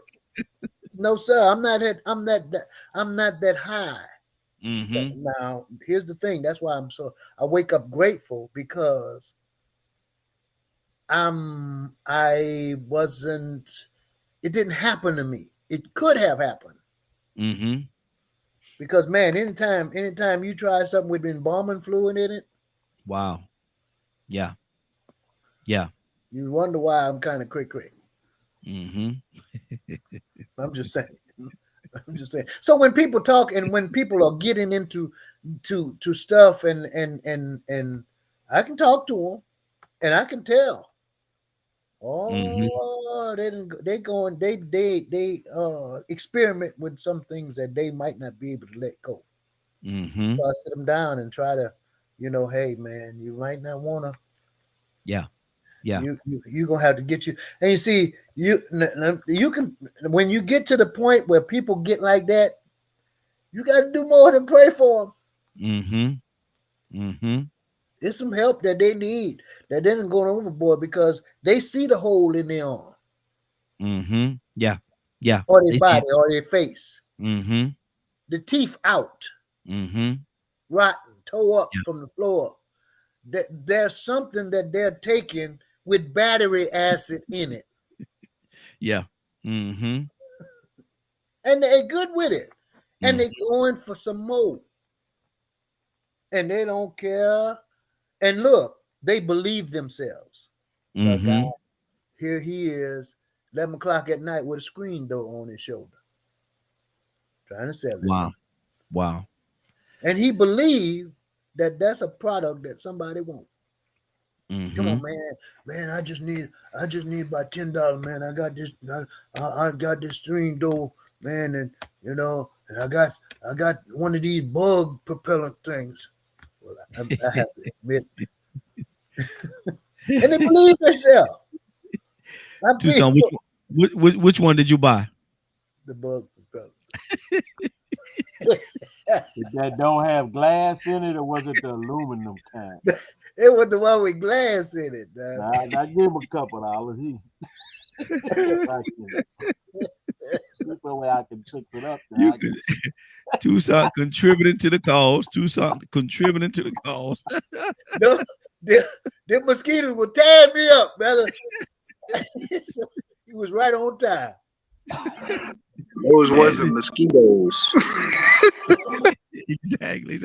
Man, you say this right here do what now? Oh man. Oh, for real? Yeah. Well, here, let me. Yeah, and look like old boy. I saw a dude turn around in the middle of the street. He would turn around in circles, man. He would having a ball by himself. Good. What word about traffic? Nothing. All of a sudden, he dive on the ground and roll on the ground. And I said, ooh. He hitting it now. He hitting it. But my point is, right, I shut up. I've never seen nobody do that with money. Mm-hmm. Yeah. Okay. Good deal. Let's go to Badger. We got Badger with us this morning. Badger, good morning. How you doing this morning? Morning. Talk to me. Surprised I'm supposed to agree with my comment. Huh? I said most of the drugs on the street are being sold by drug dealers. They wouldn't be selling it if it wasn't worth the money to sell it. Mm-hmm. So to me, I put money in the drug category and always will. Mm-hmm. So anything that causes you to hurt yourself to such a degree and that can tear you and a family or a community apart is a problem. Mm-hmm. Is that the drugs or the money? They go hand in hand. It's all part of the same spider web. Mm. Okay. Okay. I mean, we have so many things on the street. Yet, how do you? Some will say, "What's the point of stopping it?" Where are the drug dealers going to make their money if they're not doing what they're doing? I've actually heard people say that before, not on the show, but just talking in general, in different groups and stuff like that. Okay. And that's a terrifying thought. Why would someone even want to make a comment like that? So we all know what drugs do, and a lot of us comment and make comments about how the lack of money is can be so harmful. Then you have to work 40, 60, 80 hours a week unless you get blessed by finding the right job to work Monday through Friday, 8 to 5. Okay. But we talk about parents not being home for the kids and the kids not having supervision and all kinds of stuff. Well, that's not drugs in that situation. That's money in that situation. But do you know the effect of what drugs has on the community, on all across the board? Do you know the effects that it has on people, on family, on community? Understand that aspect of it? Why would I not? I'm asking you, brother. Hold on now. We're gonna have a conversation. Let's talk. Answer my question. Do you understand the effect that drugs has? Yeah, I understand the effects of drugs have and money has. Okay, so you think the effects are the same? Absolutely. Wow. Okay. Kat, what do you say to that? Well, I mean, the effect that any drugs have on any of us, I mean, it's everybody have a different chemistry. There are drugs that help people to deal with being bipolar. My sister was with me yesterday, and she was saying to my wife how she got diagnosed as bipolar and she take medicine. And I was so happy because she was one of the most negative person I ever known in my life. She never was happy. Oh man, negative Annie. We call it negative Annie. And as soon as they gave her that bipolar medicine, I don't know what it is, she smiled, she pleasant. You know, I said, I like this new you. I like this. You know, but there are certain people who need medicine, man. I mean, they really need it. I mean, they mentally. There are a lot of people who have mental issues.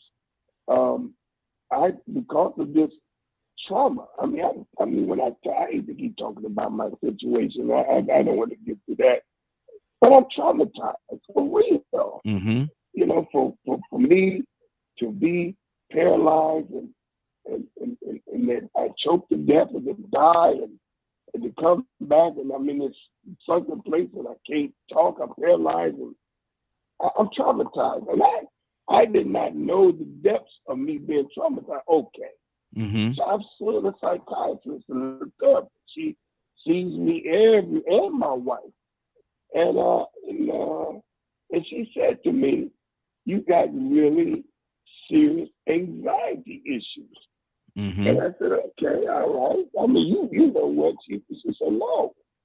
So then the next thing I know, I get prescribed some anxiety pills. And I said, oh, here we go with some more pills. Oh. And the doctor described it because I sincerely have anxiety, right? So what do? Okay. Now what this pill going to do? I done got every pill there. I take the anxiety pill. It's a small milligram, 1 milligram.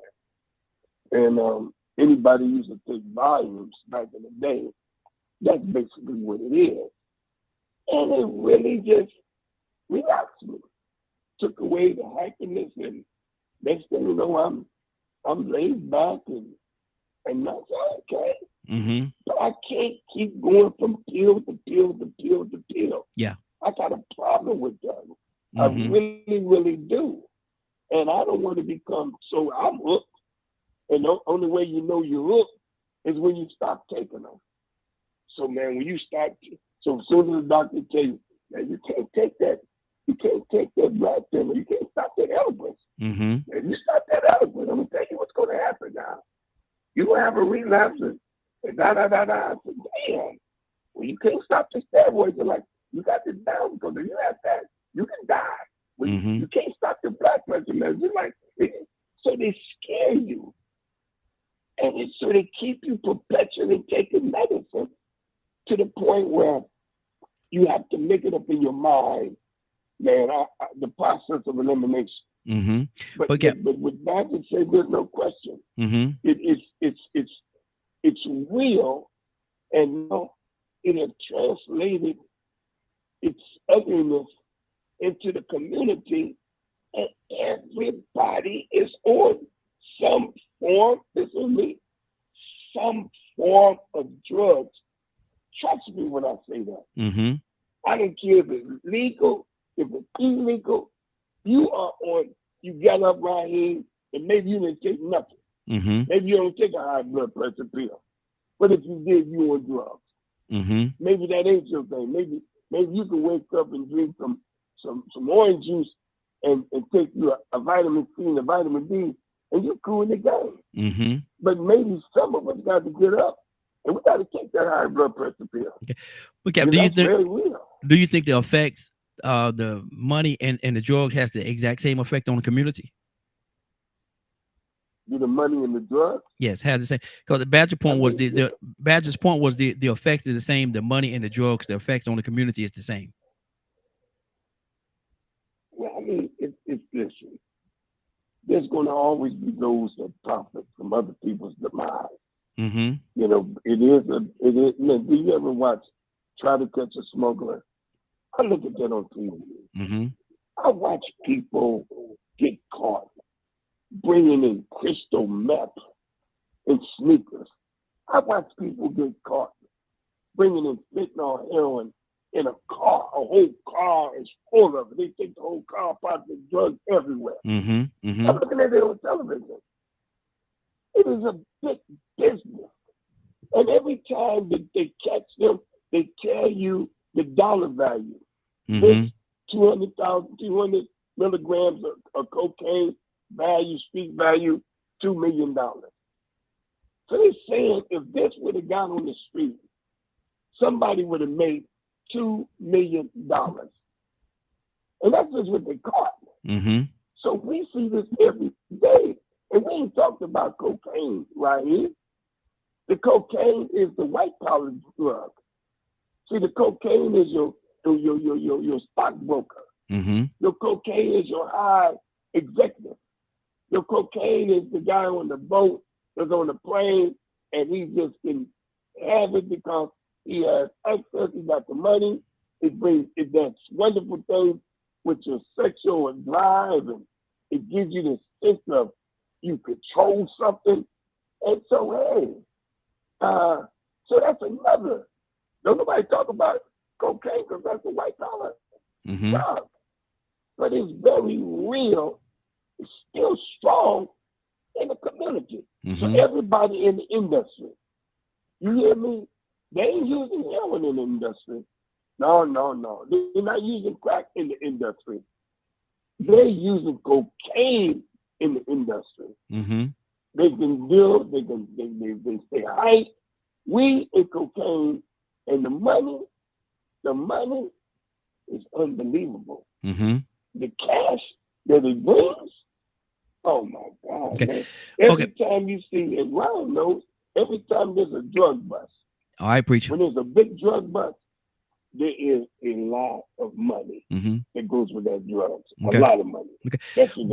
But see, my question was, is the effect the money on the community, is that effect the same as drugs in the community? Is it, I understand how, both of them is a lot of money and stuff like that, but is the effect are they the same? Is the effect the same? Is the drug effect the same as the money effect, and is the money effect the same as the drug effect? I don't think so. I don't think it's the same effect. Okay. I really don't know. I mean, they're two different animals, man. I mean, one has something to do with the individual, and the other one has something to do with the quality of life of the individual. Okay, good So deal. I don't see it that way. I don't see it that way. Okay, good deal. Let me go to Stanley. Stanley, good morning, sir. How you doing this morning? Good morning, man. I'm doing good. How y'all doing? Hey, doing good, doing good. Good to have you, brother. We're talking about drugs today. And we're talking about, and the initial question is this: do you think the powers that be, the people that's in quote unquote in charge, making the decisions, if you will, do you think they care about what drugs are doing in the quote unquote ghetto, in the bottom of the bottoms? No. Because, over the years, I think a lot of them helped the drugs infiltrate the community. And a lot of them have made off of that. People don't realize that alcohol as well is a drug. And I remember years ago when they was running moonshine, a lot of the sheriffs in the smaller counties controlled that. And let certain guys run moonshine as long as they got their cut. And as long as it's in the black community and it's not affecting their communities, they don't really care about the ghetto or the suburban areas where black people live. And like I said, most of them getting a cut anyway. You always hear about crooked police officers or, crooked officials that know about certain things, but as long as they're getting their money and it's not affecting their families or their community, they don't care. And there's a lot of drug deals now. I'm not condoning that. Yeah. But there's a lot of people like that who have done great things in their community from drug money. Yeah. A lot of them have given money to churches. A lot of them have given money to elderly people or poor people or, built things in their communities and stuff like that. So everything is not bad with that. I don't condone it. But a lot of guys have taken it and done some good things with it. But it also have demolished some communities and some families, because when crack first came out, a lot of guys were giving women crack just to take advantage of them sexually. Not realizing that was going to change that person like forever, because most of them never recovered from that. But the guys got sexual gratification. They got what they wanted. They got the sex or whatever they wanted out of that. They didn't realize they just ruined a young woman's life. Yep. Exactly. With drugs. That's good. That's good. Ryan, talk to me, brother. Yep, that's a good point. I feel like it's one of those cycles, right? You do got some people that do some good, but in the grand scheme of things, I can see kind of Badger's point. They are two different animals, but at the same time, the guy who's getting the money keeps putting the drugs back into the system or into the community. He keeps getting money, keeps putting it back. You know what I'm saying? So it kind of go hand in hand. You're making loot off of the demise of other people, which seems to be the way the world works anymore. Just being real. And that's a great point. That's the way that the world works. But at the same time, you got to understand, I think, and I could be wrong, y'all certainly correct me if I'm wrong, I think the drugs, it has a terrible effect, a worse effect on the community than even the individual that's bringing it in and selling it. The drugs has a worse effect. It does, because it spreads.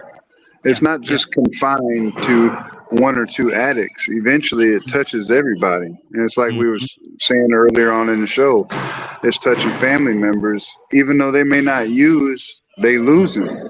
They're losing a family member. They're losing monetary things, homes, cars, whatever. And it's like a pestilence. It gets in there and it starts claiming victims, whether they use or not. And the only person who comes up really in the end is that dealer if they don't get caught. As long as they don't get caught, they the only winner. Unless they start using too, and then guess what? All their money's gone because their supplier gonna come see them. Yes. Yeah. So, the real winner in the end is the supplier. He always wins until he get busted or his organization gets shut down. Absolutely. Yeah. Captain Leonard, talk to me, sir. Oh, I'm sorry. Finish your thought, brother. I'm sorry. Go ahead.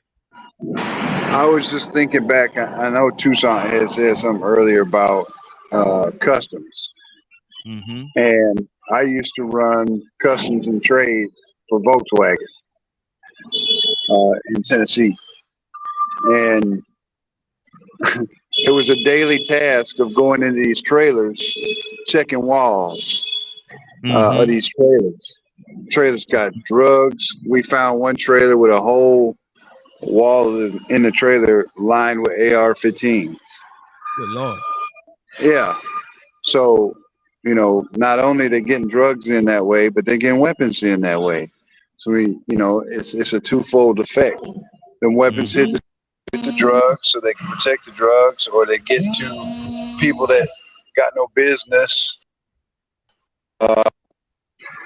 Weapons or drugs. Nobody have business with drugs, but you know what I'm saying. And so it goes back to that topic we've had before. Gun control. Ain't no controlling guns when you just walking them in from wherever. Criminals always gonna get theirs. So that's what I got to say about that. Yeah. Toya with a T. Good morning, young lady. How you doing this morning? Good morning. How y'all doing? Hey, doing good. Good to have you, sister. We talking this morning about drugs. I'm gonna read something to you. We're talking about drugs and the effects that it have. And I asked the initial question: do the higher ups, the powers that be, care about what's really going on in the quote unquote ghetto, the bottom of the communities? And it's been across the board. No, they don't. But I want to pose something that Paul, public citizen, said. He said this in the chat box. Make sure I can get on the screen. And I want to have your comment on this, Toya. Let's get real about drugs. Most people use drugs, some kind of drugs. We need to decriminalize almost all drugs and quit treating addicts like they are monsters. What do you say to that? Okay. I mean, I agree, because they still create these drugs. But listen, I'm just being honest, right? I'd rather hit the crack pipe that don't kill my kidney than to take the fetal cortisol they got on TV. I'm just saying. I'm just saying. You know what I mean? Their trajectory is to make sure that all financial lines come to them. So the war on drugs, the drugs is still something that they produce. Might not be big pharma produced, but we know that they believe in drugs. We know that this facade, as if they don't, is just a facade. How can you get drugs into this country? Nobody not know. Most powerful country in the world is what they say. That's what they say. And you can't stop drugs or guns. Come on with the jokes. It's this thing that I've learned in business, right? When you normally start a corporation, they have a way that you do things. And one of the prominent things that you do when you start a corporation in a specific area is you give back to the community. They do nonprofit, this, that, and the third. And it's kind of the same way when we talk about our government. So we know they control these drugs. We know they create these drugs. We know the only way that we can get our hands on them is by them. But when they come on here with these war on this, war on that, that's like that nonprofit. You know how the cigarette company still make the truth commercials? Because they know you're still going to smoke, and I still want that money. But to be on the morally charitable side, we still have to put pictures up there to make you think that, oh, we're against it. But they already know what it's about. And it's the same way when it comes to drugs in America. No, I'm sorry. No, let me take that out. Drugs in the world. Yeah. Because all countries operate like this.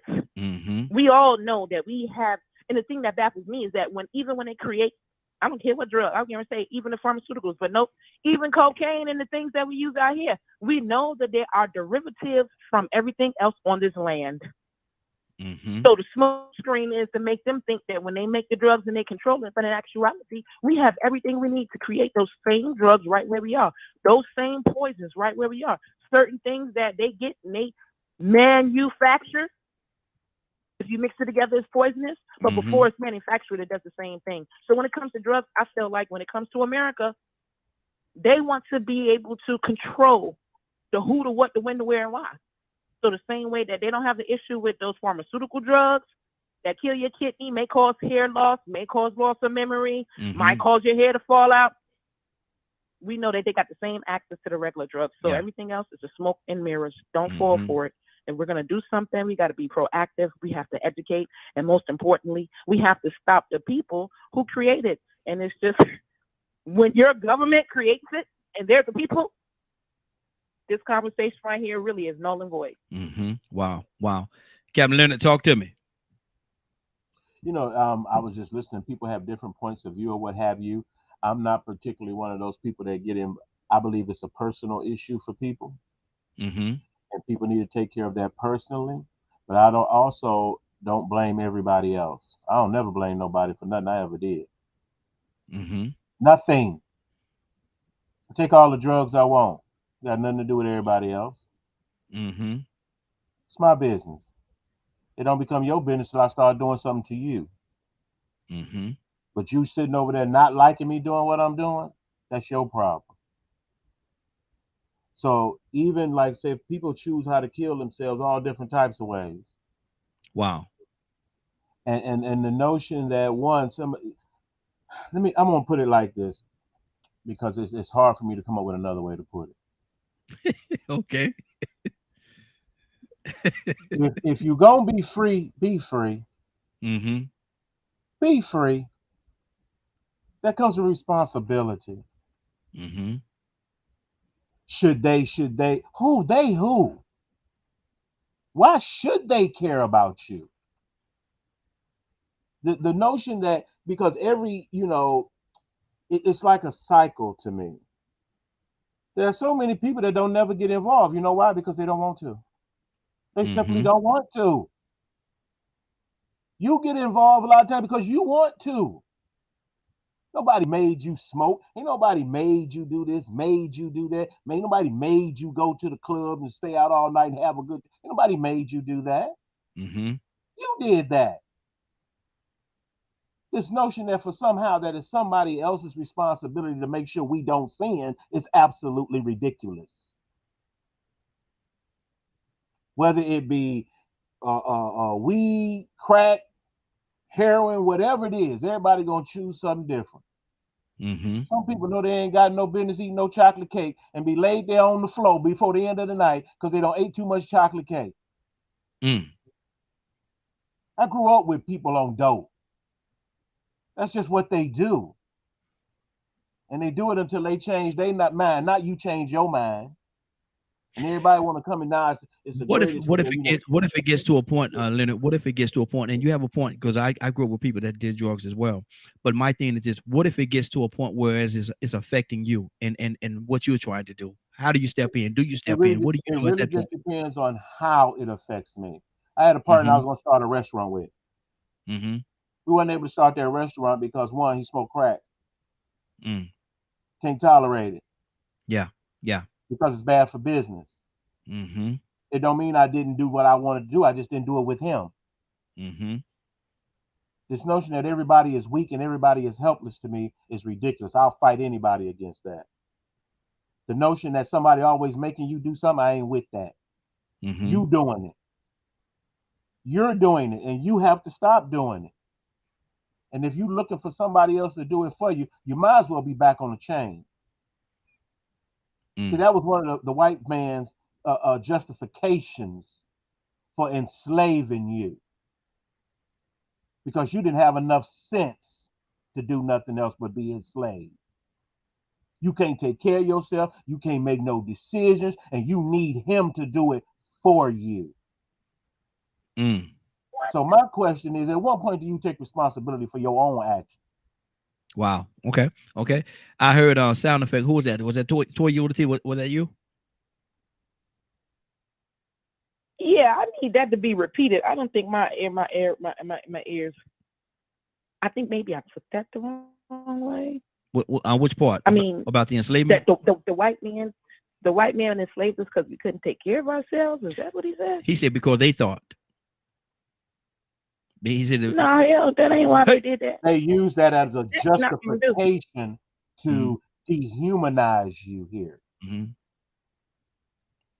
Because you ain't had your brain wasn't as complex. Your brain wasn't as complex as theirs, so you were incapable of making decisions for your own good. And he said, I think what he's saying, and he's right here, he's definitely clarified for himself if I'm off base, but I think he's saying in their mindset, they're not that we did not. He said in their minds they thought that, and that was their way of justifying what they were doing to you, just to make it make sense to them. And they're still doing it. Wow. With this notion that somehow you so incapable of controlling yourself. And no part of what you're saying, Leonard, is that we are incapable, or you agree with what their mindset is. Just for clarity. Exactly. And you got to stop agreeing with it. You agree with it when you think it's somebody else's responsibility to take care of you. You agree with it when you think somehow this white man is for you for some reason. And that everybody else supposed to look out for you but you. How that work?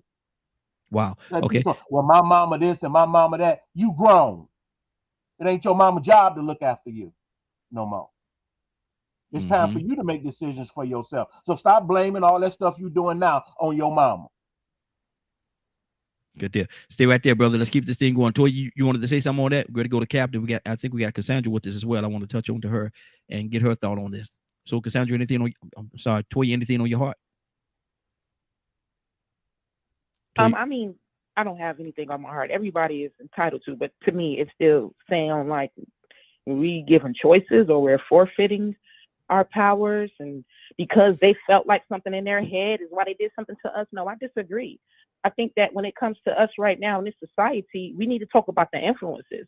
Because, okay, if we're going to talk about Black America that was transported over here and we were forced to do things, they came up with putting drugs on the street to keep us from staying on the straight and narrow. They put other influences out here to distract us from doing the things that we're supposed to do. I think that we need to acknowledge that. It's not like we just woke up just wanted it to do drugs. There are influences. And this is what we be talking about all the time in Black America about the struggle. Some of these influences, when some people do turn to drugs, you might be right. It might not necessarily be from a white man, but it's still from a trauma when you understand psychologically why some people do drugs. But I don't think that we should negate having a conversation about drugs being an influence to get us off of our A games as humans, as, oh, well, we saw or we made someone believe or someone believed that we were incapable of taking care of ourselves. And that's why they came out with dropping drugs on our streets. That's why they came out with different abortion techniques for us. That's when they came out with different poisonous medications to keep us under their control, because we could not prove to them or show to them, or they did not believe that we did not take care of ourselves. I think that when you add that, that has nothing to do with the conversation on drugs and why it's here. What it's an influence to keep us from doing the right thing. So if you find a crackhead 70 years old saying that his mama need to take care of him, I think we need to talk about the influence and not just the individual. That's all I got to say. I'm just saying. But, hey, we got our own opinion. So it is what it is. Let me ask you this question. I told you to see, then we're going to move on. I want you to respond to it quickly, and then we're going to move on to somebody else. What do you say? And I heard exactly what you said, but what do you say to a person that says, well, a person used drugs, it was their choice. They had a choice whether they used it or whether they did not use it. What do you say to that? I mean, yeah, we all had a choice at one point in time, but sometimes I don't think you understand the world of that. Somebody at 11 had a choice too, but people get caught up in it, and it takes them throughout the rest of their lives. So you can't traditionally hold an 11-year-old accountable the way you would be a 19-year-old, because at 11 that becomes a culture, and it was probably influenced from someone else or something else, and it got out of control. So when we're talking about people who do drugs having a choice, there are a multitude of different opportunities and options on how these people do such. So a 19-year-old is going to have way more willpower over their choice than an 11-year-old. Like some of the men that's been on this line right now, you can't tell me that some of y'all didn't get introduced to sex before the age you were supposed to. Yeah. Okay, then. So that means that was an influence. So when you grew up, you negated, oh, don't get married, because someone had already influenced you to have sex at 11 years old. Mm-hmm. So now here you go out into this world and you do things without being properly taught. You had a choice too. But we need to talk about the influence. The influence of the woman that helped you do that. The influence of the pimp, the influence of the drug dealer, the influence of those can make you or influence you to make a different choice. And I still think at 19, in America, being a specific race or color, when it comes to drugs, if another individual influences you, and this is in the Bible too, it's called a stumbling block. I think Tucson talked about it the other day. When somebody influences you to be in a bad situation, and then what you utilize is that is a drug or something else to combat that, we still need to discuss the influence and not the individual. Okay, good deal. Cassandra, good morning, young lady. How you doing this morning? Good morning. We're talking about drugs and the impact that drugs have on and in our community. And I asked the question, initially asked the question, do the higher ups, the powers that be, care about the drugs or the impact that drugs has in what most people will call the ghetto, the bottom of the communities? Do you think most people care about that? No, they don't. And I agree that, yeah, we have choices, but I do agree with Toya. I don't know what anyone else says, but I do agree with Toya that there are things that have been done to introduce drugs into our communities, and it's been proven. So, you know, I hate that we've gotten to this place, but we're here. And why is it? And I'm gonna throw out a question to you. Why is it that when they do the drugs is like a sickness, and and it's, I'm talking about all these meth and fentanyl and stuff that Black people ain't know nothing about. It's a sickness. It's an epidemic type thing. But when we do it, we just doing it because we trifling, and you just want to be on it, and all this stuff. I it has to be something more behind it. That's why can't we see that? Because other people can see it. Absolutely. Kat, what do you say to that?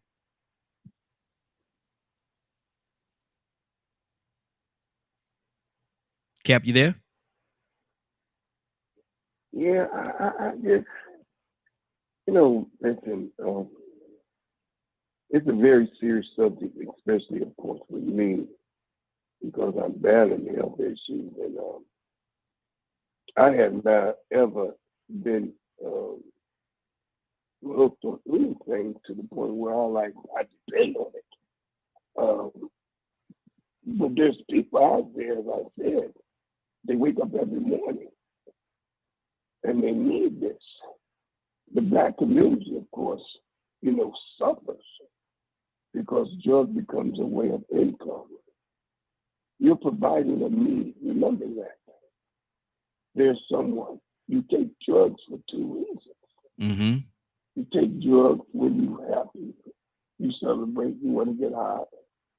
And you take drugs when you're sad. And those are the two extremes. And in our community, it's so depressing. Lord knows it's so depressing that, you want to get away from the reality. And the biggest, of course, I think someone said it, that we don't say it enough, is alcohol. Yeah. Alcohol has probably done more damage to any drug that you ever think about. People do not realize that they are alcoholics until they try to stop drinking. That's when it comes to the conclusion, damn, I'm an alcoholic. Yes, sir. Excuse me, I'm an alcoholic.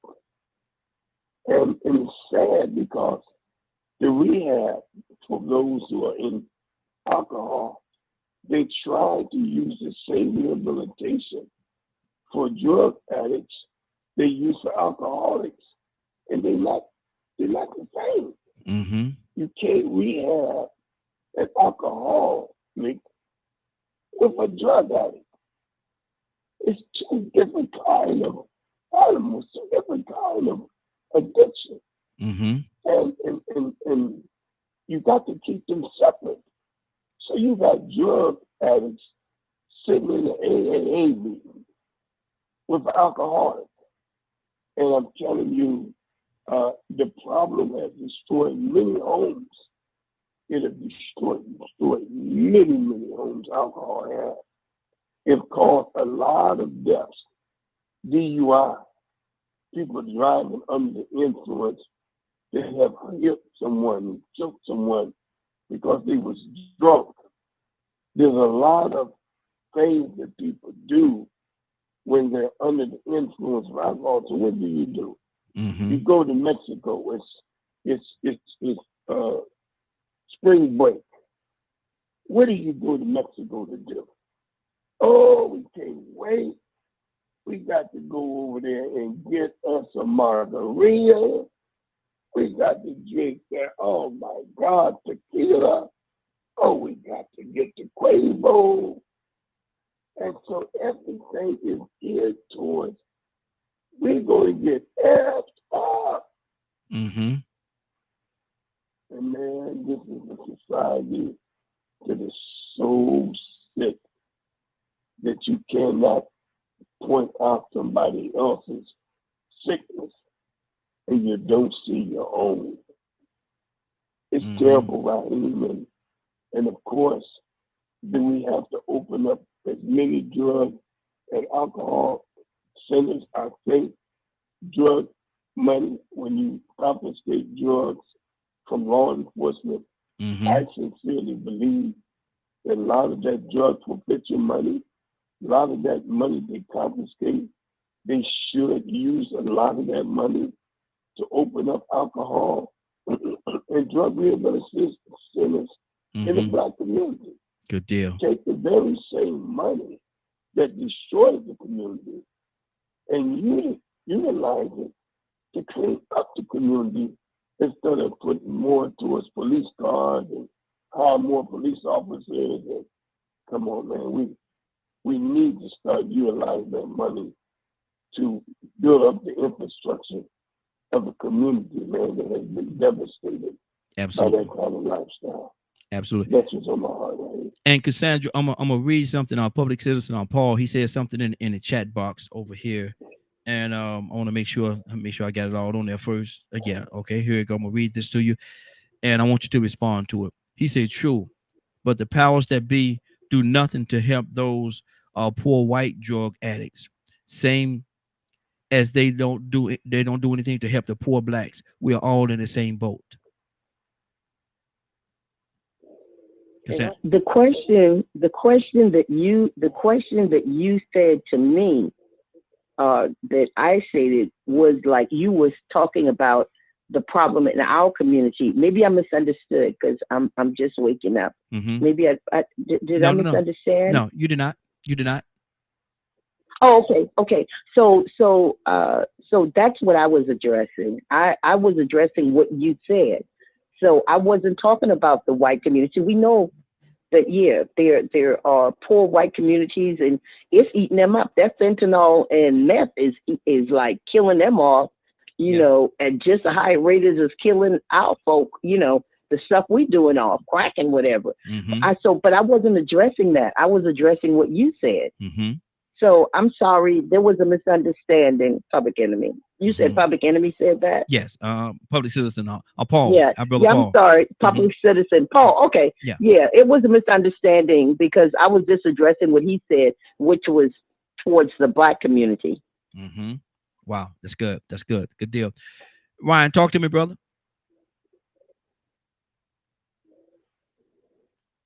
Get right back with you. Okay. Okay. Leonard.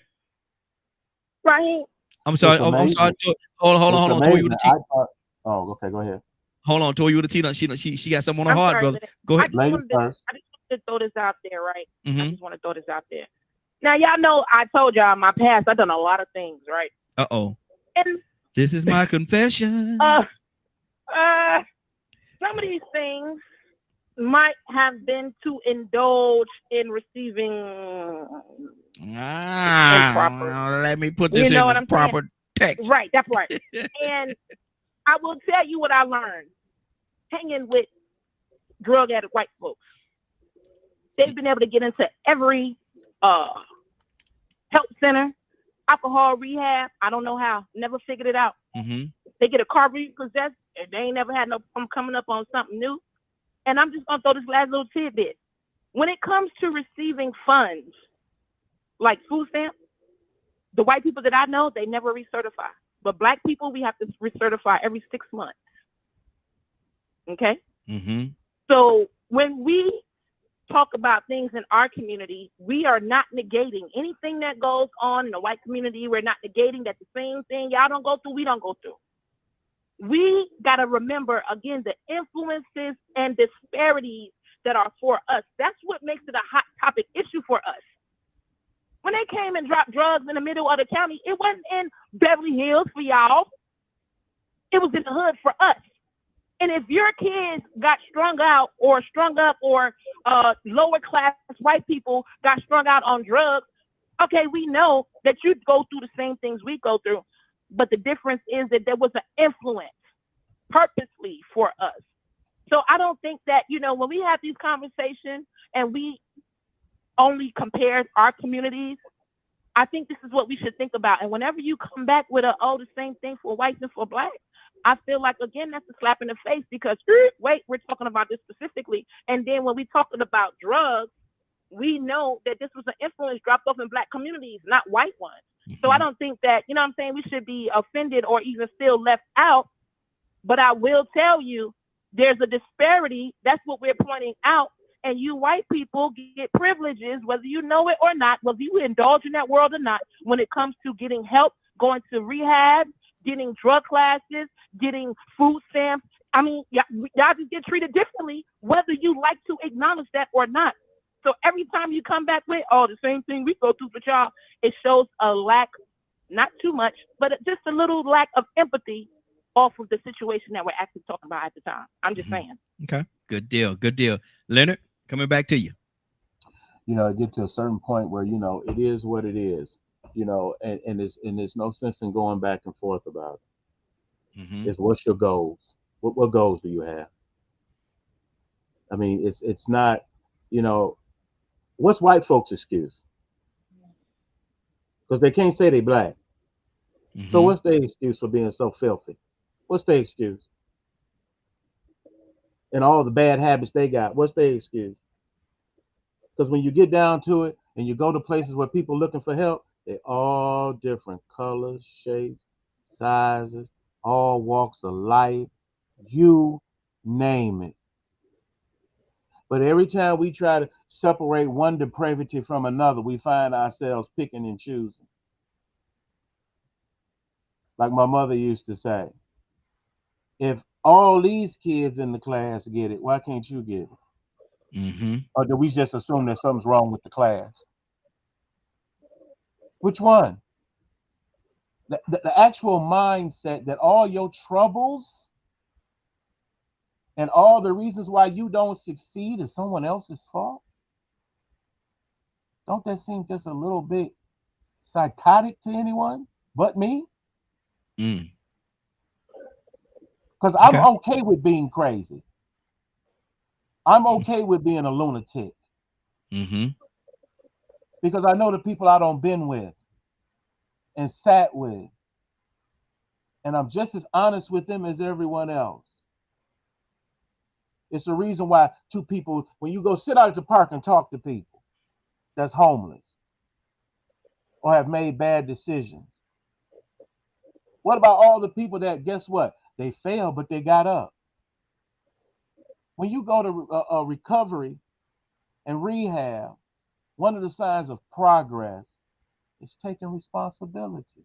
Mm-hmm. Mm-hmm. Admitting that it's your fault. I know babies born on crack. It ain't their fault. Mm-hmm. But guess what? They get better. Good deal. Good deal. So we have to work on the better part. The notion that the reason y'all doing drugs is because somebody put them in the neighborhood. No. Drugs used to be, people who do drugs used to be people that could afford them. So they came out with a cheaper version for poor people to afford. Combine being this drug with already poor living conditions becomes a bigger problem. So one, if you ever want to really attack or help people, don't believe that the help they need is somebody else's problem. Okay. They have Ryan. to be in on it too. The repair, the healing. Yes, God can heal you immediately. But you gotta do something. We just Good hopeless deal. like that. Y'all just hopeless like that.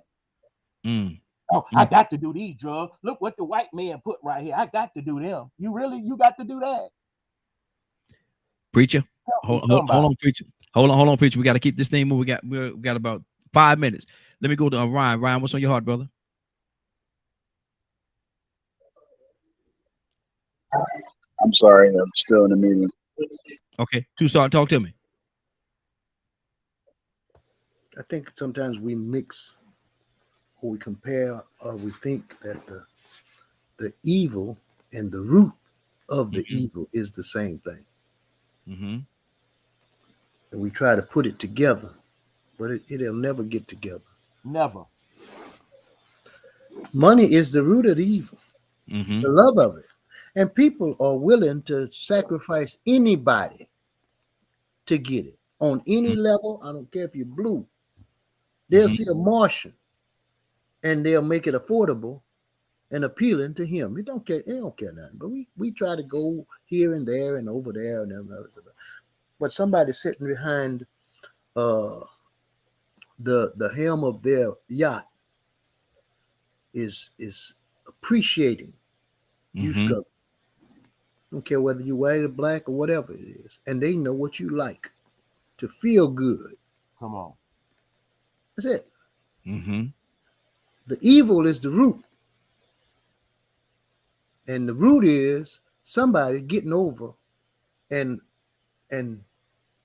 taking advantage of what you like, and then it causes all the effects. When you see a person twisting around and turning around or rolling around in the middle of the street, or you sitting and you seeing some doctor close his office and sniffing, it don't make no difference. It can be a judge, and he'll take him a little hook. Come on now. I'm just saying. But that's the evil of it. But the root of it is the guy that's controlling the narrative. And he don't care who buy it from who. And he'll make it appealing and kind of everybody can afford it on every level. I think what her name was, she said crack is whack, but crack is coke. You understand? Whitney Houston. Whitney. Yeah. Beautiful, amazing, and talented. But see, now sometimes we can get besides ourselves. And the man that saw the fame of her looked, and I'm just saying, they don't care about the fame. But if you can get her to, and I'm just using this for example, it don't make no difference who it is, because we got doctors that can't quit. Preach. Yeah. We got lawyers that just can't give it up. They got people that are willing to give you $25,000 for what will help you, and give it to somebody and sell it for $50 a pill to make more than you can ever imagine. That's the evil. Wow. That's the evil of it. So that's what I'm thinking. Good deal. Good deal. Cassandra? Yeah, I Yeah, the idea that we really, well, not we, some of us really believe that that just say no is just that easy. I mean, just say no is just not that easy, because when you have people that are depressed, deprived, you know, they're looking for something, some type of relief. So I'm not saying that, yeah, they didn't have a choice, but unless you have been in that place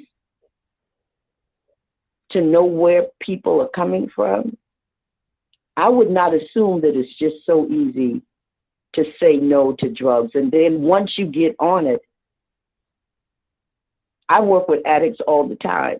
Like some others on here, we work with addicts all the time. Mm-hmm. And to see grown men crying, saying how much they want to get free of something, and that demon, that spirit has them so imprisoned. Yep. Man, you ain't gonna tell me. Listen, I'm really not, because I do this. Mm-hmm. I deal with these people on a daily basis. So I'm, you know, you can say, you know, yeah, just say no and walk away. Well, it don't happen like that. You're talking physiological stuff. I mean, it's all kind of things you're dealing with. Mm-hmm. So it's not that easy. Wow. That's good. That's good. Anybody have anything they want to say before we get out of here? Sorry about that. I just got. Oh, Ryan back. Okay, Ryan, I'm gonna be wrapping up real quick. To second what Ms. Cassandra was saying, I think when you really know that world and know those people, you don't do that at a responsible age. Most of us, most stories start off, like I said, at 11. Mm-hmm. Don't misconstrue drugs for any other thing that we wasn't supposed to do in our lifetime. Just because you were strong enough or blessed enough or drugs wasn't your thing, okay, cool. But there's something that you did that you weren't supposed to do, and I'm going to say sex. That's another drug, another something that you just could not stop, even if you know you were doing something wrong. So, you know what I'm saying? Let's not get sidetracked and focused on just being drugs, because clearly some of us really don't understand that drug world, what it is to be an addict, and normally how it comes. Because normally most of these people out here, they do not pick this up at responsible ages. Mm-hmm. Wow, that's good. Ryan? How's it going? Sorry about that. We closing out. What's on your heart, brother?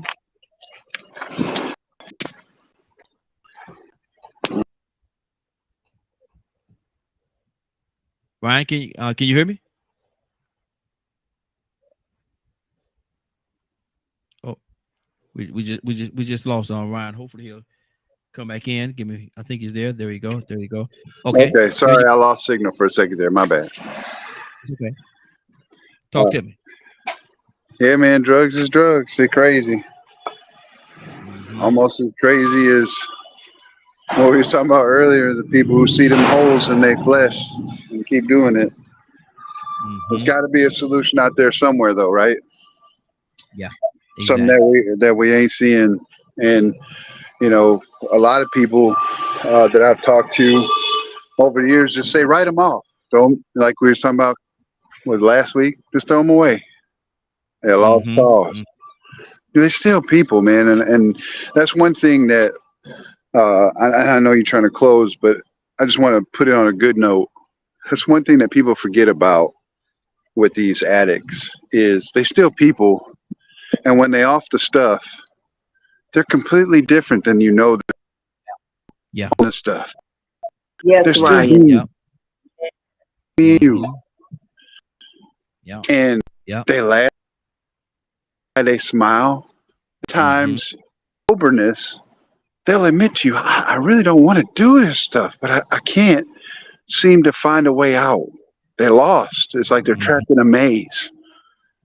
And it's heartbreaking. Yeah. But at the same time, you can't cave, because if you get your stuff missing, you know what I'm saying? And it's so sad. But you know, we as the people in our community right here, what we're our show, your show, we all have hearts, right? Every single person on there. Even Leonard, as hard as Leonard is. But we all care about people, right? And we want to see them come up out of this. And we want to see them get better, but we've got to find a way to think outside the box to help fix it, because the methods that we have in place now ain't working. Talking to them ain't working. Rehab don't work sometimes. Going to jail don't work. The only thing that really works is death. And we don't wish that on anybody, right? That's what's on my heart. Good deal. Good deal. Captain? Good heart. Captain, you there? Let's see, we might have lost Captain. Did we lose Captain? No, he's still Captain. Captain, can you hear you? Can you hear me? Cassandra? Yes. Yeah. Close us out. I don't have anything. I don't. What'd you say? I say close us out. What's on your heart? Give us some final thoughts. Yeah. Can we just love people like God loves people? The God that looks beyond our faults and sees our needs. Can we just try to do that? Can we just not judge, not condemn, none of that, because he didn't do that with me when I messed up. He don't do that with you when you mess up. Absolutely. Can we just try to find a place where we see people where the need is and not the judgment, and try to figure how we can help that person? I don't know, man. My heart for people, man, is just I can't. Cassandra, and I love that, Cassandra. How can we get there? We have to find, so like Ryan said, we find solutions for stuff. We have to find something, program. We definitely need more programs. I agree. I think it was Ryan that said this too. The money that they're pulling in from these big drug raids and stuff, all of that money, all of it needs to go back into trying to help drug programs. I mean, find drug programs that are working. And implement them into our communities across the country. That's good. So that drug money needs to go in a big pool, I think. Just put all of it in there. And just let's find solutions. Whether it's physiological stuff, whether it's comfort, whatever it is, we can find the solution if we're willing to put the money into it. Absolutely. Absolutely. Great point. Great point. Captain Leonard. Yes, sir. Look here, we got you back in the saddle, brother. What's going on at 3:00 today? If you did not get a chance to hear this show in its entirety, log on to www.dknmediagroup.com at 3:00 p.m. Good deal. Now, Cassandra, Tucson, did y'all hear that? Oh, they ain't gonna say that. Oh. Whatever. I can't write that fast. So Raheem. Yes, sir. I think that people forget that I started making fun of you when I first heard it, right? Yeah. So the first time I was on your show, I repeated it exactly like I heard you say it, because I thought it was so cool, and I just kept saying it. Exactly. In its entirety. But That's I would how you gotta do it. Say, Raheem. Though I walk in the midst of trouble, thou wilt revive me. Thou shalt stretch forth thine hand against the wrath of mine enemies, and thy right hand shall save me. Come on. Good deal. And on that note, let me see who we're gonna get the prayers out today. Captain, you back with us? Captain, you there? Captain. Yes, I'm here. Okay, brother, can I get you the prayers out? Well, I'd be very honored. Yes, sir. Please. Thank you so much for giving me this opportunity. Heavenly Father, we thank you for giving us another chance that we may be able to correct yesterday's mistakes. Please find us worthy. Forgive us of the things that we have that's pleasing to you. And show us the way to love, peace, and happiness. Bless us, our Father, and let us see the humanity in each other.